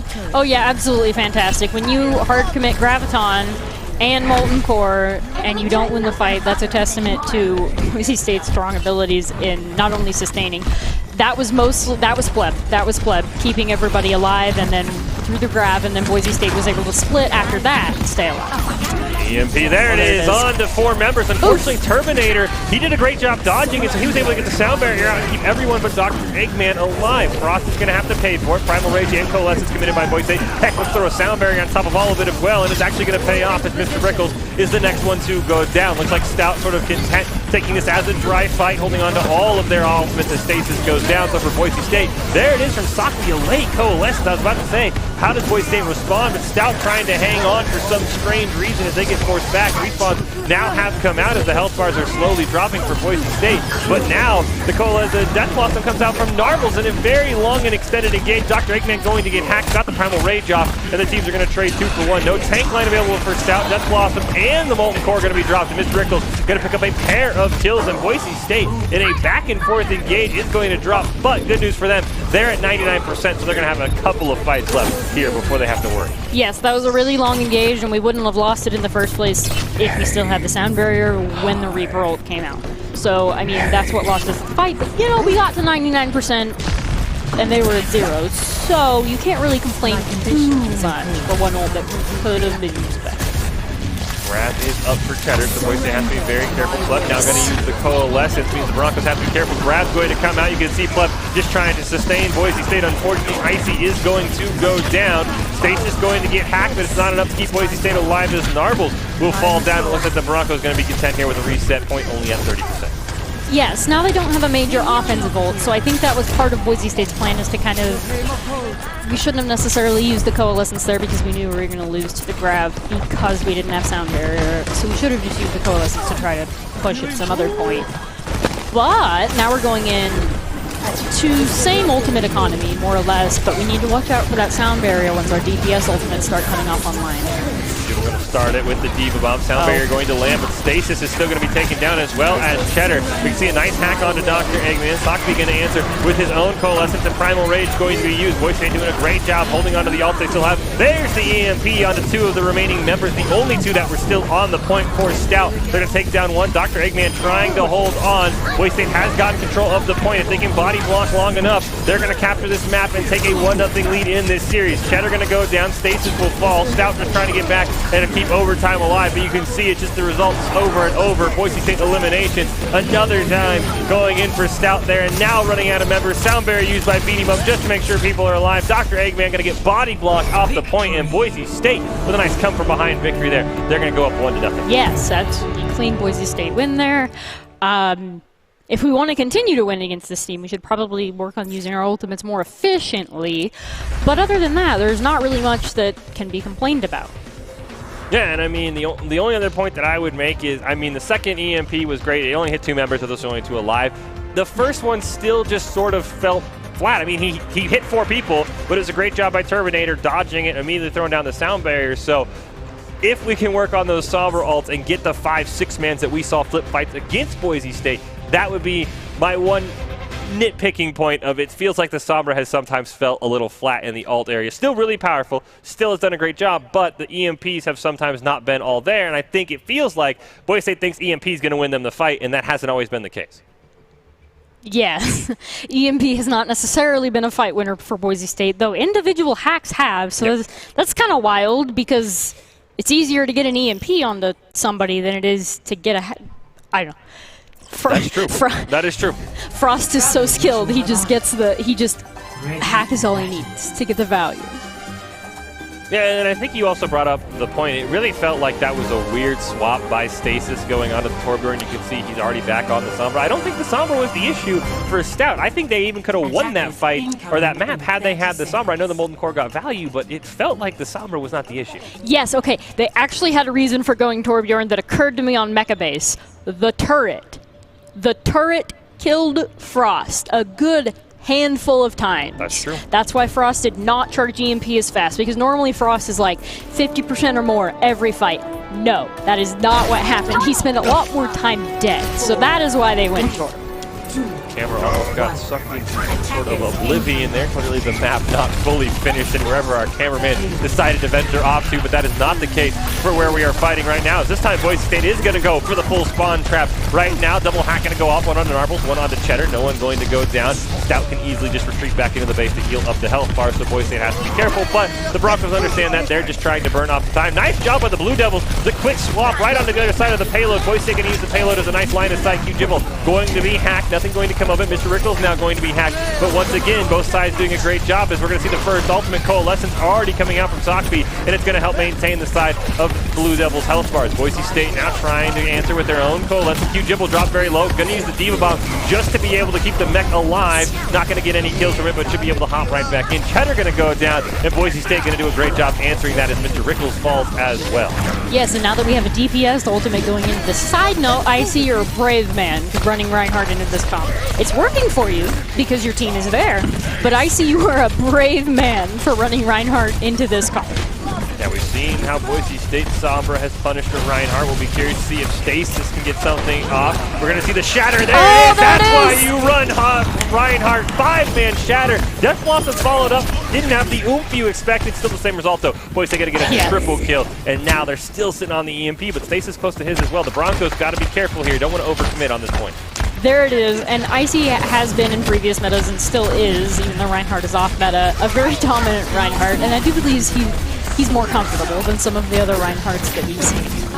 4-man EMP did land. Stasis going to answer back with his own 4-man EMP, and the team's going to trade back and forth. And this time, Mr. Rickles going to get huge value on that Death Blossom. Boise State going to just fall over. And now the Broncos going to have to concede the payload, and it's going to start pushing. After 2 minutes of holding them outside of spawn, which is the key there. And that's the point of holding outside of their spawn with a Reinhardt. That's what you want to do. Usually, most teams are happy if they get a minute off, but we managed to get double that, and we still get another contest. So there's really no punishment for losing that fight, because we're not even at an ultimate disadvantage. Yeah, we see Stout now just rounding the corner. Coalescence going to come out from Pleb. Dr. Eggman going to drop the Primal Age. Nice hack to stop that Coalescence, and Pleb now has to be very careful. Can't shift away. Hack is going to fade, and he is going to survive, but Q-Jibble is going to fall. They'll trade that one for Dr. Eggman, and then Stace is going to answer right back, get the kill on the Narbles. Pleb trying to do what he can to keep the Boise State health bars intact. Q-Jibble has respawned. Just under a minute and a half left on this point. Sockby now going to drop his own Coalescence. Beanie Bum going to use the sound barrier to less than stellar results. Only going to land on a couple of members there. Nice hack by Frost. Don't know if he got it in time to cancel the Coalescence, but it's not going to matter. He's going to get the elimination. Beanie Bum, though, he's going to get the same fate. He'll be hacked. And we can see the payload inching closer and closer. Boise State trying to hold just over a minute left. Beanie Bum going to go down. Boise State now going to trade once again Pleb for Turbinator, so both supports for Boise State trying to run back into the point. Q-Jibble going to be hacked, but Boise State's going to pick up a bunch of eliminations in the process as Cheddar now out of his mech as well. Boise State here setting up for the final hold. Oh yeah, absolutely. And we knew that was going to be a risky fight once we lost Beanie Bum and then also Pleb later on. But considering we were holding on Death Blossom to the entire fight, it really was in Boise State's favor, especially as we started picking them off and becoming positive instead of just even. 30 seconds remaining. Now, we have EMP Blossom, whereas they have EMP Bomb. So we need to make sure we play a small amount of cover because shields aren't going to help you against an EMP. Bad news for Narble. Kind of see him there, but there it is. There's the 5-man EMP, answered by the 3-man EMP. And unfortunately, Narbles was a little late to the party, but it doesn't matter. 4-man Death Blossom. He'll pick up Cheddar as well as the mech in Boise State. I thought Narbles was going to cost him the game because he was a tad slow, but he did not. And the Broncos with the EMP Blossom, just like you called D'Angelo, going to win that game. And hey, Bomb's still on cooldown, by the way, so it looks like EMP Blossom beats EMP Bomb. Yes. Tactical slowness, tactical slowness because Boise State is a team that knows the ultimates that are coming out, right? We also know our win condition is the Reaper ult, and you can't hit Q to any effect if you're hacked. So actually playing a little bit slower was good because he didn't get hacked. True. And he was able to completely clean up the fight because they weren't ready for him, and even if they were hacked. So they couldn't really do much against the Death Blossom in the middle of them. So actually, that was a nice play by Narbles. It was a little bit stressful to look at. Yes. But it was a nice play by Narbles. Yeah, it was, I don't want to, I mean, you called it perfectly why he was late, but as he Death Blossom, Boise State was down 2, and you're like, uh-oh, this isn't good. So, great, as you explained it perfectly, D'Angelo, the tactical slowness, dodging the EMP, making sure he can get a clean ultimate off, all very, very key for the 4.5 Death Blossom kill, because he got a kill with the mech with the Death Blossom, then picked up Cheddar afterwards, so we'll call it 4.5. And it looks like now for Boise State, I'll be curious to see how tough Stout wants to hold, because as you mentioned, Boise State got a 2-minute hold. It looks like for right now, Stout, there they go. Now they're going to try the hold here, so Boise State's got to be careful. I don't think they will be able to knock off as much time as Boise State because I think we're more ready for it than they are. Yeah, Boise State immediately ready, looking for them right on top of that gas station. Got to be careful that gas tanks don't go boom with all the explosives around them. Thankfully, I don't think that's the case as the teams trade back and forth. Once again, Stasis on the Torbjorn. Not sure that's the greatest pick. You can see Narbles. He's going to get a headshot onto the turret at least, so that's going to take care of that. Q-Jibble out of the mech and now going to go down to Terminator. We do see Boise State has 2 DPS off in the back line, Narbles and Frost. Narbles has been found out. Going to get a couple of headshots onto Stasis. Now he knows exactly where his position. He's going to probably have to retreat into spawn as they're doing a great job. The Blue Devils are upholding Boise State. And right now, Frost is taking out the turret. That's the only elimination Boise State has. Us getting out of spawn is either going to depend on ultimates or Narbles picks.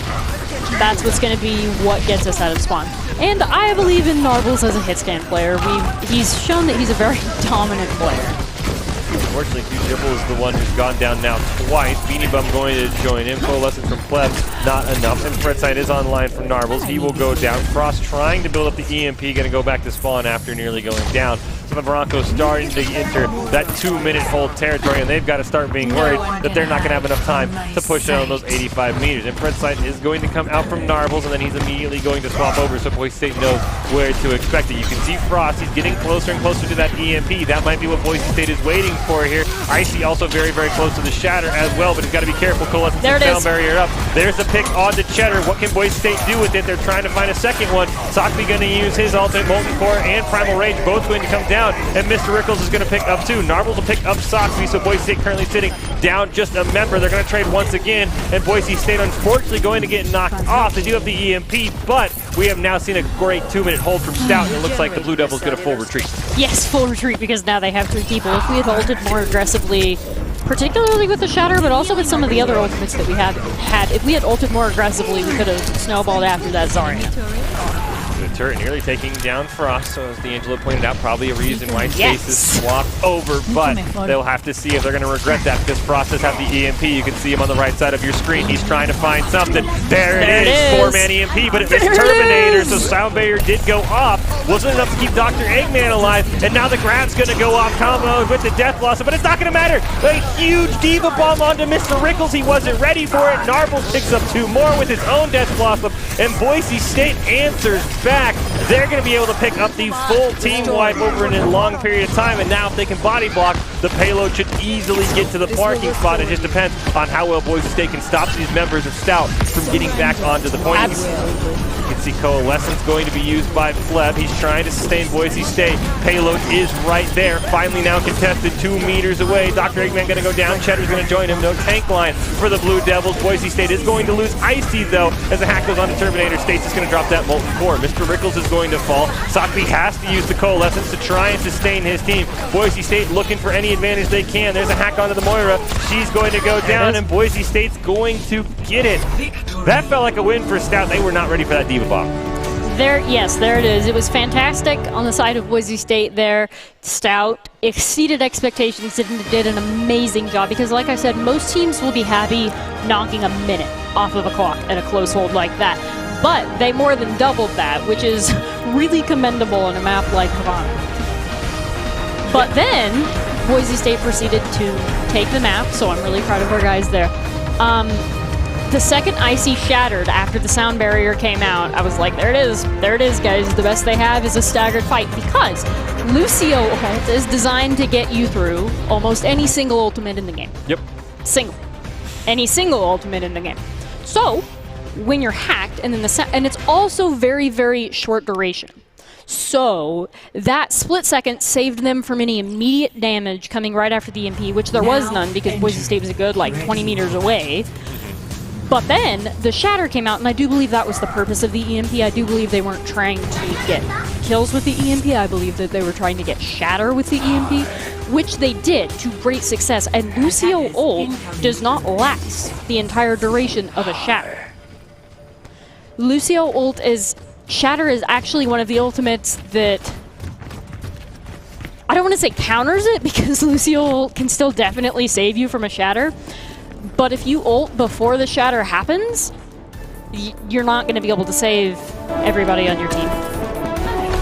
I mean, you make a great point. As you said, the EMP came out, the sound barrier was used to counter the EMP. Shatter came down, and all Stout could do is sort of say, hey, we're going to try. But hey, we head on to this next map. Boise State looking for the 3-0 victory, and you can see some tricky stuff coming out from Stout. You see the Symmetra, so you got to be always wary of the teleporter. They're actually going to go with their own Statue of Liberty play. We've seen it from Boise State. Stout's going to pull it out. Not sure if they saw it in the VODs, but there you go. Stasis on top of the statue. Give Boise State answer.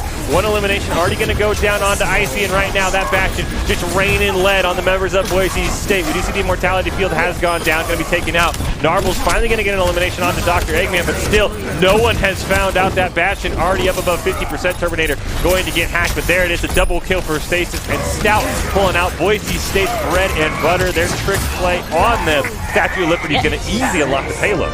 Ah, yes, exactly. Now we reset for this hold. Now, the determinant of who's going to win this map is how much did Boise State learn from that fight? How much did Boise State learn from that fight? If we learned a lot, we can win this map. If we didn't, this is going to be their map.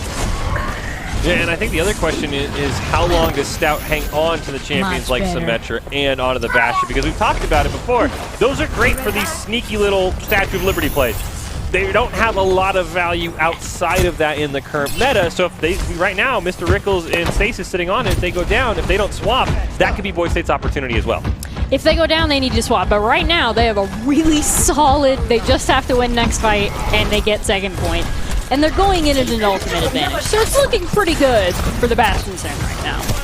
Yeah, you can see 3 ultimates up for the Blue Devils, just 1 up for Boise State. Coalesce is going to be countered out by the Valkyrie there. The Sentry Courier is going to be taken down. Unfortunately, another one's going to get Narbles in on the back line, and Boise State now has to be very careful. Photon Barrier is going to come out from Mr. Rickles, going to have the Immortality Field used as well. Good job by Q-Jibble to target focus that one down. Tank Form is online, and as well as the Shatter. Shatter's going to completely whiff, but unfortunately for Boise State, they're still going to be losing members, even without Stasis landing much of an ultimate either, as he's in the tank form, and Boise State's going to retreat. And for now, Mr. Rickles going to respawn and run it back on that Symmetra. We did manage to get out their primary ultimate advantages, so now we're sitting at relatively even ultimates. However, a window in front of a Bastion with a Mercy damage boost is scary, so I sincerely hope we know where the walls are and how to stand behind them. EMP is online for Frost if he can land something. One thing with this comp is they're usually all stacked up. You see him in on the back line. There is the window, still waiting for the EMP. Now it's finally going to come out, but it's only going to land onto 3 members. Immortality is still going to be able to drop by Terminator. Boise State only going to be able to pick up 1 onto Cheddar. Q-Jibble going to drop the Diva Bomb. That'll pick up a second one. Dr. Eggman hacked as well, and he's learning that Reinhardt's no fun into a Sombra either. And Boise State with a nice response there. Rubinic Flux is going to be used for no reason. Looks like he just wanted to use it before he respawned, which is an interesting risk. Yeah, I mean, if you're going to respawn anyway, I mean, why not? That fight could have been a little bit cleaner, but we did win it, and we did kill the people that were EMP'd, and we did target focus, and we knocked them off the payload, so they're going to have to come up with something else. 2-man Shatter's going to land for Boise State. Death Blossom was used by Narble's, not going to pick up much of anything, but the Broncos still going to have the advantage. They'll trade 1 for 1, pick up another kill on the Terminator, and now Boise State bowling Cheddar as the Baby Diva. They'll push them back. So the Broncos took a little bit to get going here. You already did 2 checkpoints, but they've had an excellent hold so far on checkpoint 3. Yes, we won the really, really important fight. Other than first fight, fights around strongholds, I want to call them, which this corner definitely is.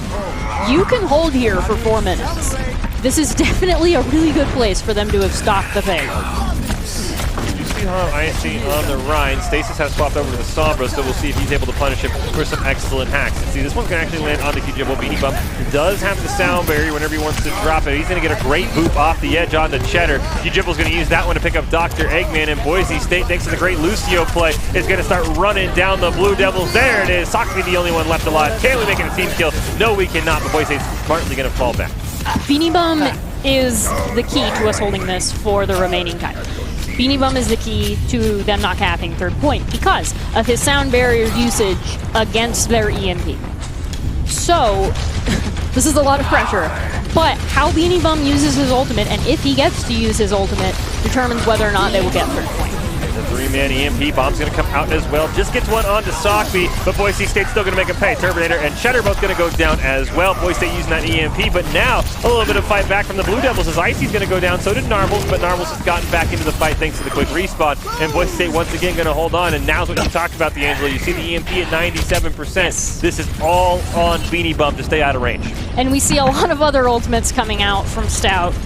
So they might just be able to roll over the Lucio ult anyway, because Lucio ult is designed to use one.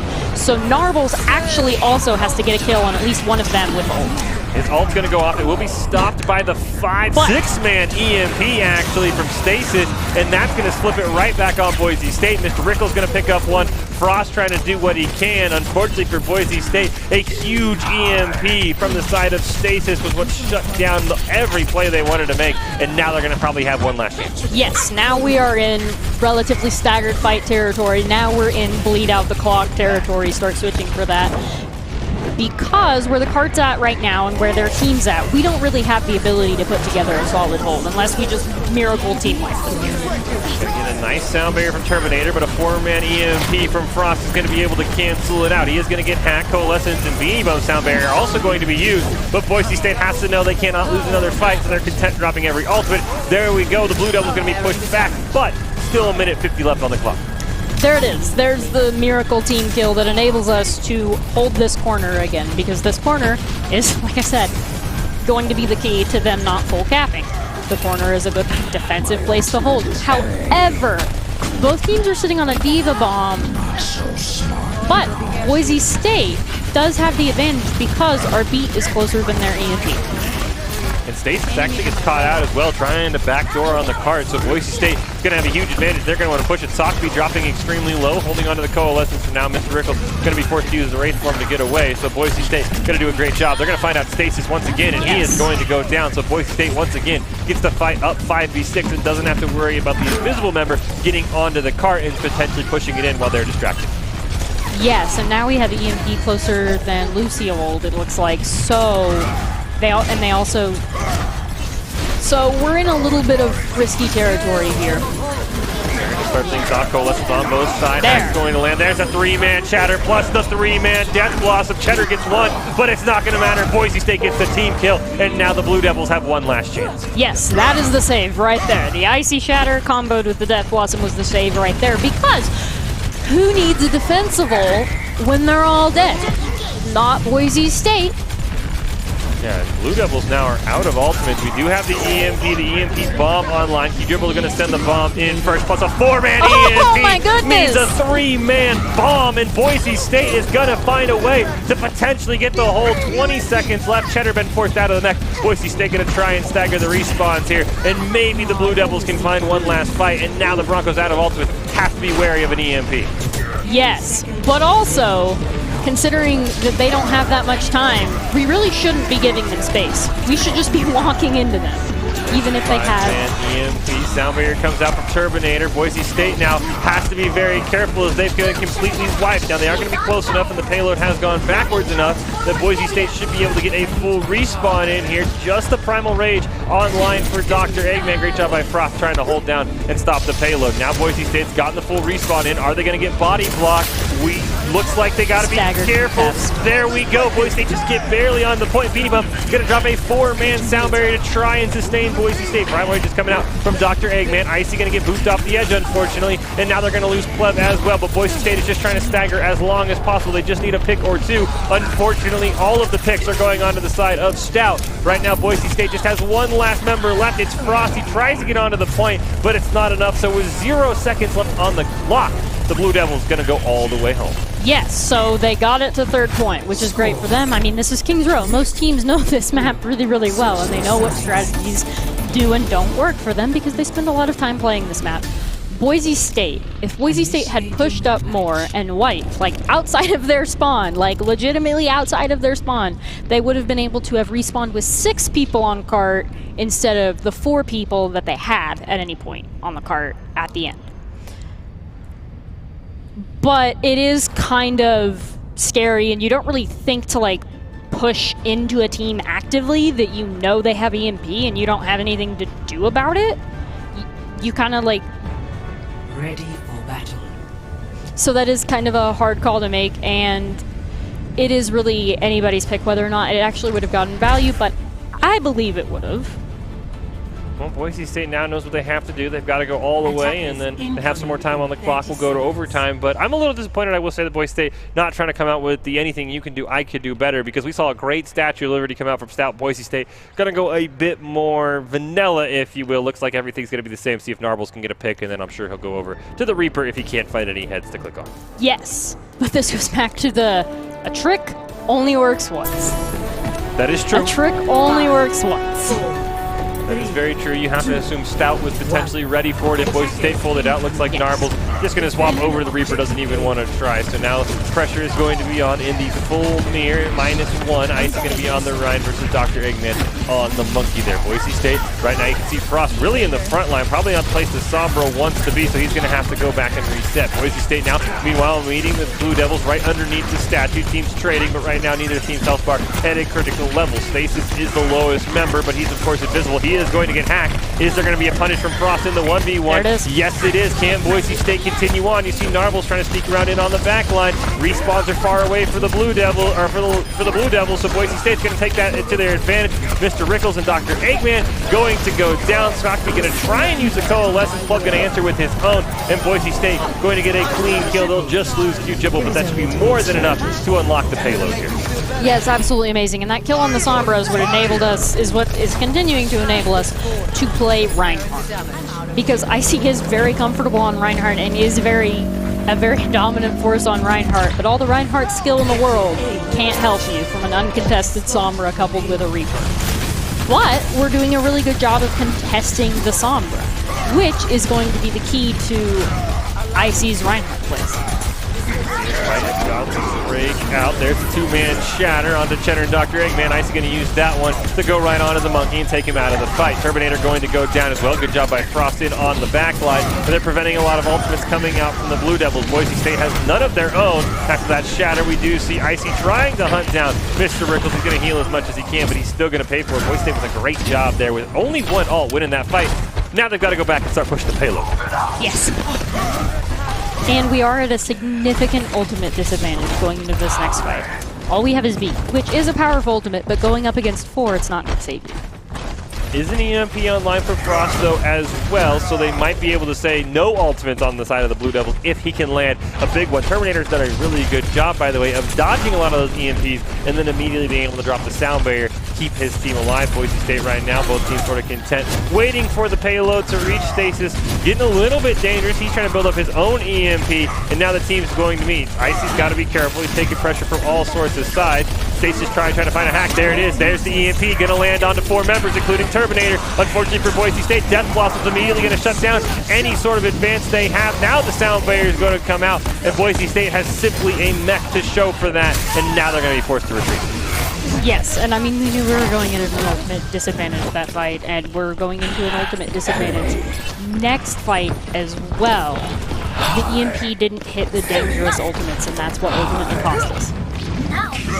They get the sound barrier out, so that has to be at least one nice thing for Boise State. Their own sound barrier up, their own Death Blossom much closer. Coalescence going to start the fight, but a huge 5-man EMP is going to land from Stasis, and Boise State has to be careful as they've already lost 3 members. Dr. Eggman has gone down, but with Q-Jibble being forced out of the mech, this is going to be what looks like another reset from Boise State. But as you mentioned, D'Angelo, they knew they had to take a dry fight and try and get some of these ultimates used. Yes, and now Boise State has the ultimate advantage, and Stout is out of ultimate, like high-power ultimate combo. So, this next fight should be in Boise State's favor. Q-Jibble back into the mix, and he was able to survive. Death Blossom sound barrier up for Boise State. Primal Rage, Dr. Eggman's only use. We'll see how long he wants to hold on to it. Diva Bomb also available for Q-Jibble if he wants to use it to start the fight. There's the Shatter, going to land onto the tank line once again of the Blue Devils. Frost packed in the back line, and right now no kills to show for it. There we go. Death Blossom's going to pick up one onto Terminator. Primal Rage did come out from Dr. Eggman. Going to use that one to heal back up to full life. You can see Stasis is dropping incredibly low, but right now Boise State hasn't found another kill as they're trying to get this payload onto the second checkpoint and give themselves a chance here in overtime. Shift up from Pleb. You can see Stout retreating, and Boise State should have a chance here to at least get around the corner. Yes, absolutely. And if we use our ultimates correctly and with effectiveness, we should be able to prevent them from getting a full team on the plane, which is our next win condition here. We need to watch out for the Reaper. I'm going to come out. There's the 4-man EMP going to land. Right now, Boise State hasn't found much besides the Diva mech.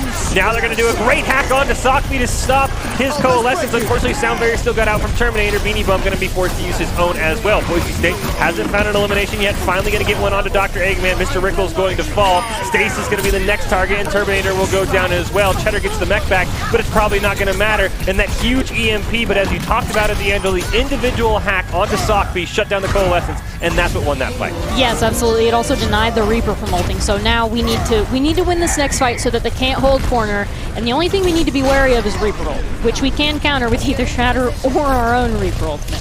So things are looking pretty good for Boise State here. Stasis does have the EMP online as well. Boise State right now trying to find a tie and have more time left on the clock once we go into overtime should we get there. Hacking to land on a Cheddar. There's a 4-man EMP that is going to land. Q-Jibble's still going to get the bomb out, but unfortunately Frost going to be booped off the edge. Cheddar going to try and answer back with his own bomb. Way too late to matter because unfortunately the EMP had already faded. Boise State got 1 kill, but Narble's now going to go down, and it feels like for Boise State this is a losing fight. Probably going to try and do what they can to build up ultimates, but I would expect a disengage here coming very shortly from the Broncos, but actually they're going to try and bleed it out. Stasis going to get hit down by the Shatter. Unfortunately, no capitalization. There it is. Mr. Rickle's going to drop down the Death Blossom, and Boise State going to lose 2 more, and they're getting chased back into their spawn. Icy not able to pin anyone. He's going to try and do what he can, but he's probably going to go down as well. Shield's going to come back up, and Boise State holding on here, and when it feels like they might be wanting to just wait for everyone to respawn. Yes. Stout used EMP and Reaper Blossom to great effect, but now they don't have a predominantly offensive ultimate to go with, and we still have Blossom. So if we're able to get value out of that, we should be able to take this corner and be in pretty good territory to cap the point. The only issue right now from Narbles might be getting onto the high ground, not with his own teleport, but trying to get everyone else from Stout off of the high ground. Looks like Cheddar is going to be taken out of the mech. That's one way for Boise State to ground. Then there it comes. Narbles in on the back line. There's the Death Blossom. Going to pick up 2 for Boise State. Can he add a 3rd one? Has to race for him, but he's still going to give his circles, but he falls off the edge. He's going to get knocked off by Dr. Eggman. I don't think it's going to matter, though. Boise State's going to win the corner. Yes, absolutely. And now the best that they have is a staggered fight on the point. If we continue to push the cart, thank you. Yes. So now the best that they have is a staggered fight. However, they do have Sound Barrier, and they are coming up on EMP. EMP is their key to victory. EMP up on both sides. You can see Frost is on the back line. He wants to try and get it out. Coalescence going to come. There. He's going to get it, but the EMP is going to be answered by Stasis. It's only going to land onto 1, and that's going to be the difference maker. Narbles once again gets knocked off the edge. You got to feel for him, but Boise State's going to make up for it as Terminator goes down. Dr. Eggman dropping extremely low. The Broncos should be able to force us here into overtime. The only question is how much time they have left. It'll be 50 seconds. Both teams get the bonus minute, and Boise State's barely going to hang on. Hey, there's some cool triple bombs afterwards. Yes. Pushed out. That was cool. But luckily, it didn't happen all the time. That's true. So, Boise State at a slight advantage going into this next part because Frost got the EMP off before they did. He was able to hack most of their really scary ultimates so that Boise State could continue to exist with relatively full health bars. Yeah, and Boise State also was able to take down Stasis before he was able to get his EMP out. He got a single hack onto Icy, Not quite sure if he needed the percent. I thought I saw the check mark because that should have been a mashing cue, not trying to get a hack onto Icy. But Boise State going to be victorious. So now both teams going to try and run it back in overtime, and you have to think for Stout, Statue of Liberty probably not going to work twice, so Boise State going to be more than ready for it. We're going to see a traditional fight this time for the Blue Devils. I sincerely hope it doesn't work twice, because then we would be failing on the part of learning. But I do really believe that all of these people on this team, they are learners, and I do believe they're not going to let the same thing happen to them again. I do believe they're not just going to be cleanly wiped away. I believe that they have some sort of plan for the Bastion. I am still questioning the Reinhardt somewhat, but it's working well for Icy. So. Fool me once, shame on you. Fool me twice, shame on me. You see the same comp for Stout. There it is. There's the teleporter. Boise State was ready, but still not able to get there in time. Hack wasn't able to land. Now it lands onto Stasis. Boise State easily going to jump on that Bastion. Dr. Eggman going to go down, and Boise State more than ready for Stout's minor attempted trickery that worked on him last time. Mr. Rickles going to fall. Boise State trying to pick up a kill onto Stasis. Looks like that little tank should be able to retreat, but you'd have to expect for the side of the Blue Devils, they might want to switch up the comp. Still able to get a kill onto Beanie Bum, though, from Dr. Eggman. Boise State not winning this fight as potentially as cleanly as it looked, as Frost goes down as well. Shatter just whips from the side of Dr. Eggman, and a huge Shatter going to be returned by Icy. He's going to show him how to do it. 4-man Chatter's going to land. They're going to lose 3 members. Immortality Field's not going to be enough. Window's not going to help either, and Boise State now is going to clean up the fight on Stout. Going to fall for it. They tried it twice, and Boise State was ready. Icy's Shatter saved that fight. We were down 2. They were going to gap the point. That Shatter with the complete team wipe, they didn't have time to recover after that. So Icy just saved first point right there with that Shatter. 3-3. I was shocked. I mean, you and I both said it. You hope Boise State doesn't fall for it. They were ready for it. I think Stout was a little bit slower at that time, and also getting the Bastion up there. You saw Frost's perspective. He was trying to get that hack off immediately. So great job by Boise State. All they got to do is get onto the point. Going to have a little bit more time, 50 seconds more than the Blue Devils had, but going to be curious to see how Stout wants to hold and what Boise State has up their sleeve, because last time Boise State kind of just mowed them down on the point. Yes, absolutely. And Boise State has 2 fights, whereas Stout only had 1. And it was a really, really intense gamble for them running the Bastion. Again, because it worked so well the first time. They were banking on Boise State not learning from their first clean wipe. But we did. And so we were able to hold the point, and hopefully we'll be rewarded for that by being able to take this map. See, there looks like we are going to have once again the full mirror, with the only difference being Reinhardt versus Winston. Boise State, of course, as you mentioned, D'Angelo, a great Shatter by Icy won them the defensive side of the map, so I'll be curious to see if he can outvalue the Primal Rage with his own Shatter this time with 1.5 minutes left. Other than that, it's been the traditional we've seen all map. It's got to be who EMPs first between Frost and Stasis, and who lands it on the high value targets. Yes, absolutely. And who lands damaging ultimates as well onto high value targets. Here we go. Boise State just has to get to the 1 tick here in order to be able to win this map. Otherwise, we head to a 4th map here with a potential tie on the side of the Blue Devils. Boise State going to try and go around through the corner. Health bars being the same for now. Stacy's going to be the first one to be hacked there by Frost. See what Boise State can do with it. Right now, the Broncos trying to just sustain. That Samba dropping very, very low, but Frost off by himself, probably not going to get any healing. Q-Jibble going to be hacked this time. Mr. Rickles also hacked, but neither team has been able to make him pay for it, and Boise State has already lost 30 seconds. They only need 1 round, 1 fight win here to be able to get onto the point, and right now they're just trying to build up ultimates. You can see Coalescence nearly online for Pleb. He's leading Sockby by a considerable margin. There it is, and he immediately slams down the Q key, trying to sustain Boise State's health bars. You can see the criticals, and now the Primal Rage comes out from Dr. Eggman as well. Q-Jibble dropping extremely low. Sockby going to drop his own one, there and finally Boise State picks up 2 eliminations. Q-Jibble going to be forced out of the mech, but he's still there for now. Now there's the answer back. Terminator was able to get it. He was able to get the sound barrier off, and that might have flipped it on Boise State. Now the Broncos able to get a couple eliminations. This has been a back and forth fight. EMP came out from Frost as well, and finally Boise State with 40 seconds on the clock gonna be able to get it. Broncos win, and they'll take a 3-0 victory over Stout in the NACE Skill Shot Challenge. Yes, absolutely. Go Broncos. I was concerned about that fight, and then Icy killed 2 of them, and I was like, there it is, guys. There it is. There's point. Unless somebody messes up, there's point. There you go, Boise State. Probably the closest of the 3 maps there against Stout, but still, nonetheless, the same result. Boise State going to come out victorious. So the clean sweep tonight for the Broncos, 4-0.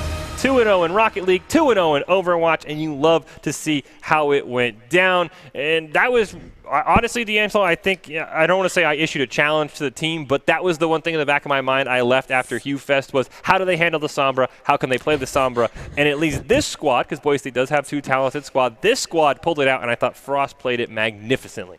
Yes, and Frost is actually the primary Sombra for both teams. So the fact that he is becoming more comfortable on Sombra is a huge asset to all of Boise State because previously we didn't really have one. So Frost improving his Sombra play and becoming more comfortable and more of a force on that hero is really like a huge deal for Boise State. Well, as we wrap things up, should have the Idaho Central Credit Union Player of the Game. Any nominations from you, D'Angelo? Because Boise State had a ton of deserving members all around. Got to get it out quickly. I want to say Frost because I do think he ended up winning the Sombra 1v1. It was iffy at first, but I think he learned more than their Sombra. Looks like it is actually going to be the other DPS for Boise State. You were close. DPS players, as you mentioned, usually get it because of all the great kills. It's going to go over to Narbles, who had an excellent run on the Reaper tonight. Well, I'm sure we'll see some of his huge Death Blossoms, but of course also playing cart-pushing Widowmaker, still getting some headshots there. But huge shout-out to Narbles. I mean, both Boise State supports played really, really well. I guess you have to say Narbles had the more flashy ones. EMP, unfortunately, can't get any eliminations, but Death Blossom sure can. That's true. Death Blossom sure can, particularly when the entire team is laying on the ground shattered. So that was absolutely fantastic because Narbles got a couple of near team kills there just for hitting Q because everybody was down, and that's really amazing that we're able to pull off those team plays like that. And Narbles is also just a really great player. I mean, I know him for his hit scan, but he's also really amazing in all sorts of other flankers, and he came to us as a flex player, so he's comfortable on basically every hero and every role to some extent. And I mean, we see that with his success on all kinds of different heroes. Yeah, he was playing absolutely phenomenal in both games against Hawking and against Stout. Boise State not dropping a single map, though one of them did have to go to overtime. So, yeah, I mean, you could probably, once again, like most nights for Boise State Overwatch, you could probably give it to any player on the team. DPS usually probably going to be favorites, 1, because they get all the kills, and 2, it's a lot easier to find replays for DPS. I mean, tanking, it's like, hey, he did a good job tanking, but, you know, take it from other games, tanks and supports never get the love they deserve. It's always on the DPS. So, huge shout out to Narbles, Idaho Central Credit Union Player of the Game. Idaho Central Credit Union believes a great player makes the team more successful, just like they're helping their members achieve financial success. So, Narbles is your player of the game, and he was spectacular. Some of these Death Blossoms were just phenomenal. If you didn't see him there, I'm sure we'll see him in the top 5 plays coming up in just a little bit. Absolutely amazing. And Narbles, as the player of the game, thank your brother for Busan. Yeah, I was going to say, we've talked about it. It could really go to any player. You've got to pick one. And as we mentioned, he got all the kills, but Pleb was in the back line saying, please stay alive, please stay alive, please stay alive. So, huge shout out to Boise State going 2-0 tonight in Overwatch, 2-0 in Rocket League. Thank you, D'Angelo, for joining us. But you don't want to go anywhere. We're going to have the top 5 plays from the Overwatch match, and then we'll have a post-game presser with Dr. Haskell, the NACE Director of the Year, going to let us know his thoughts on how the Overwatch team did tonight. So don't go anywhere. We've got our post-game presser with Doc Haskell coming up right after these top 5 plays in Overwatch.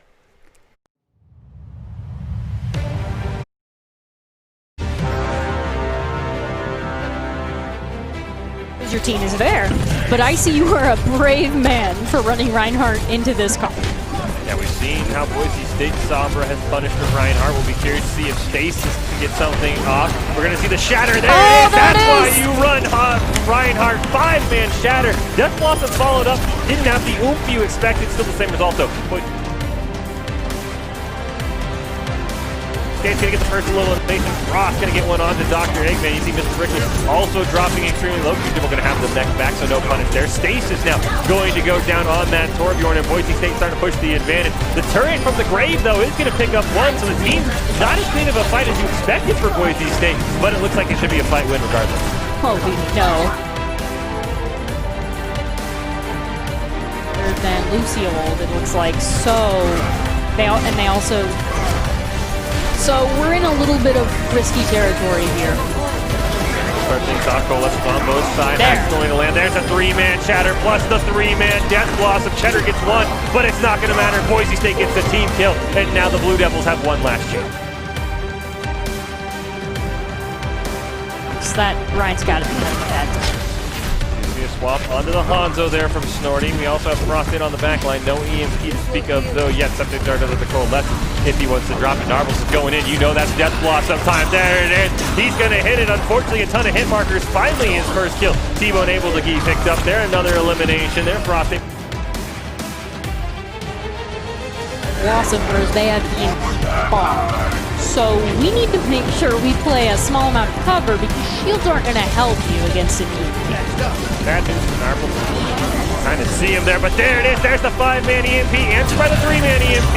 And unfortunately, Narbles is a little late to the party, but it doesn't matter. There it is. Welcome back into the Boise State Game Pants Esports Arena. We're going to wrap things up tonight with our post-game presser with Doc Haskell, taking a look at the Boise State Overwatch team. And Doc, let's get right into it. NACE preseason just wrapped up, heading to group plays starting next week. How does the team look so far? Looks really good. Honestly, we're playing as well as we have. We have 2 squads. We have to play in the same group. That's the rules. But with the exception of the head-to-head, we like all of our matchups. Let's talk about the Idaho Central Credit Union player of the game, Narbles. He did an excellent job. Just talk about what he's brought into this squad and where we can see him improve going forward. I'll tell you, he's a transfer in from College of Western Idaho. We knew about him a year ago, and his brother Pleb. We love having them on the team, and he popped off tonight. And then speaking about, let's go with the opposite direction, players that maybe we don't know for this Boise State lineup or that we haven't seen that you think can fill in and maybe snag one of these Idaho Central Credit Union player of the games and make people say, wow, that was incredible one night. We know about Frost. He's fantastic. Rezo, you're going to see a lot more of. He's an incredible McCree and Genji player. We're really excited about him. And Ben Quidgeable just hit GM for the first time. He's going to make a big splash. And then I got to bring this one up.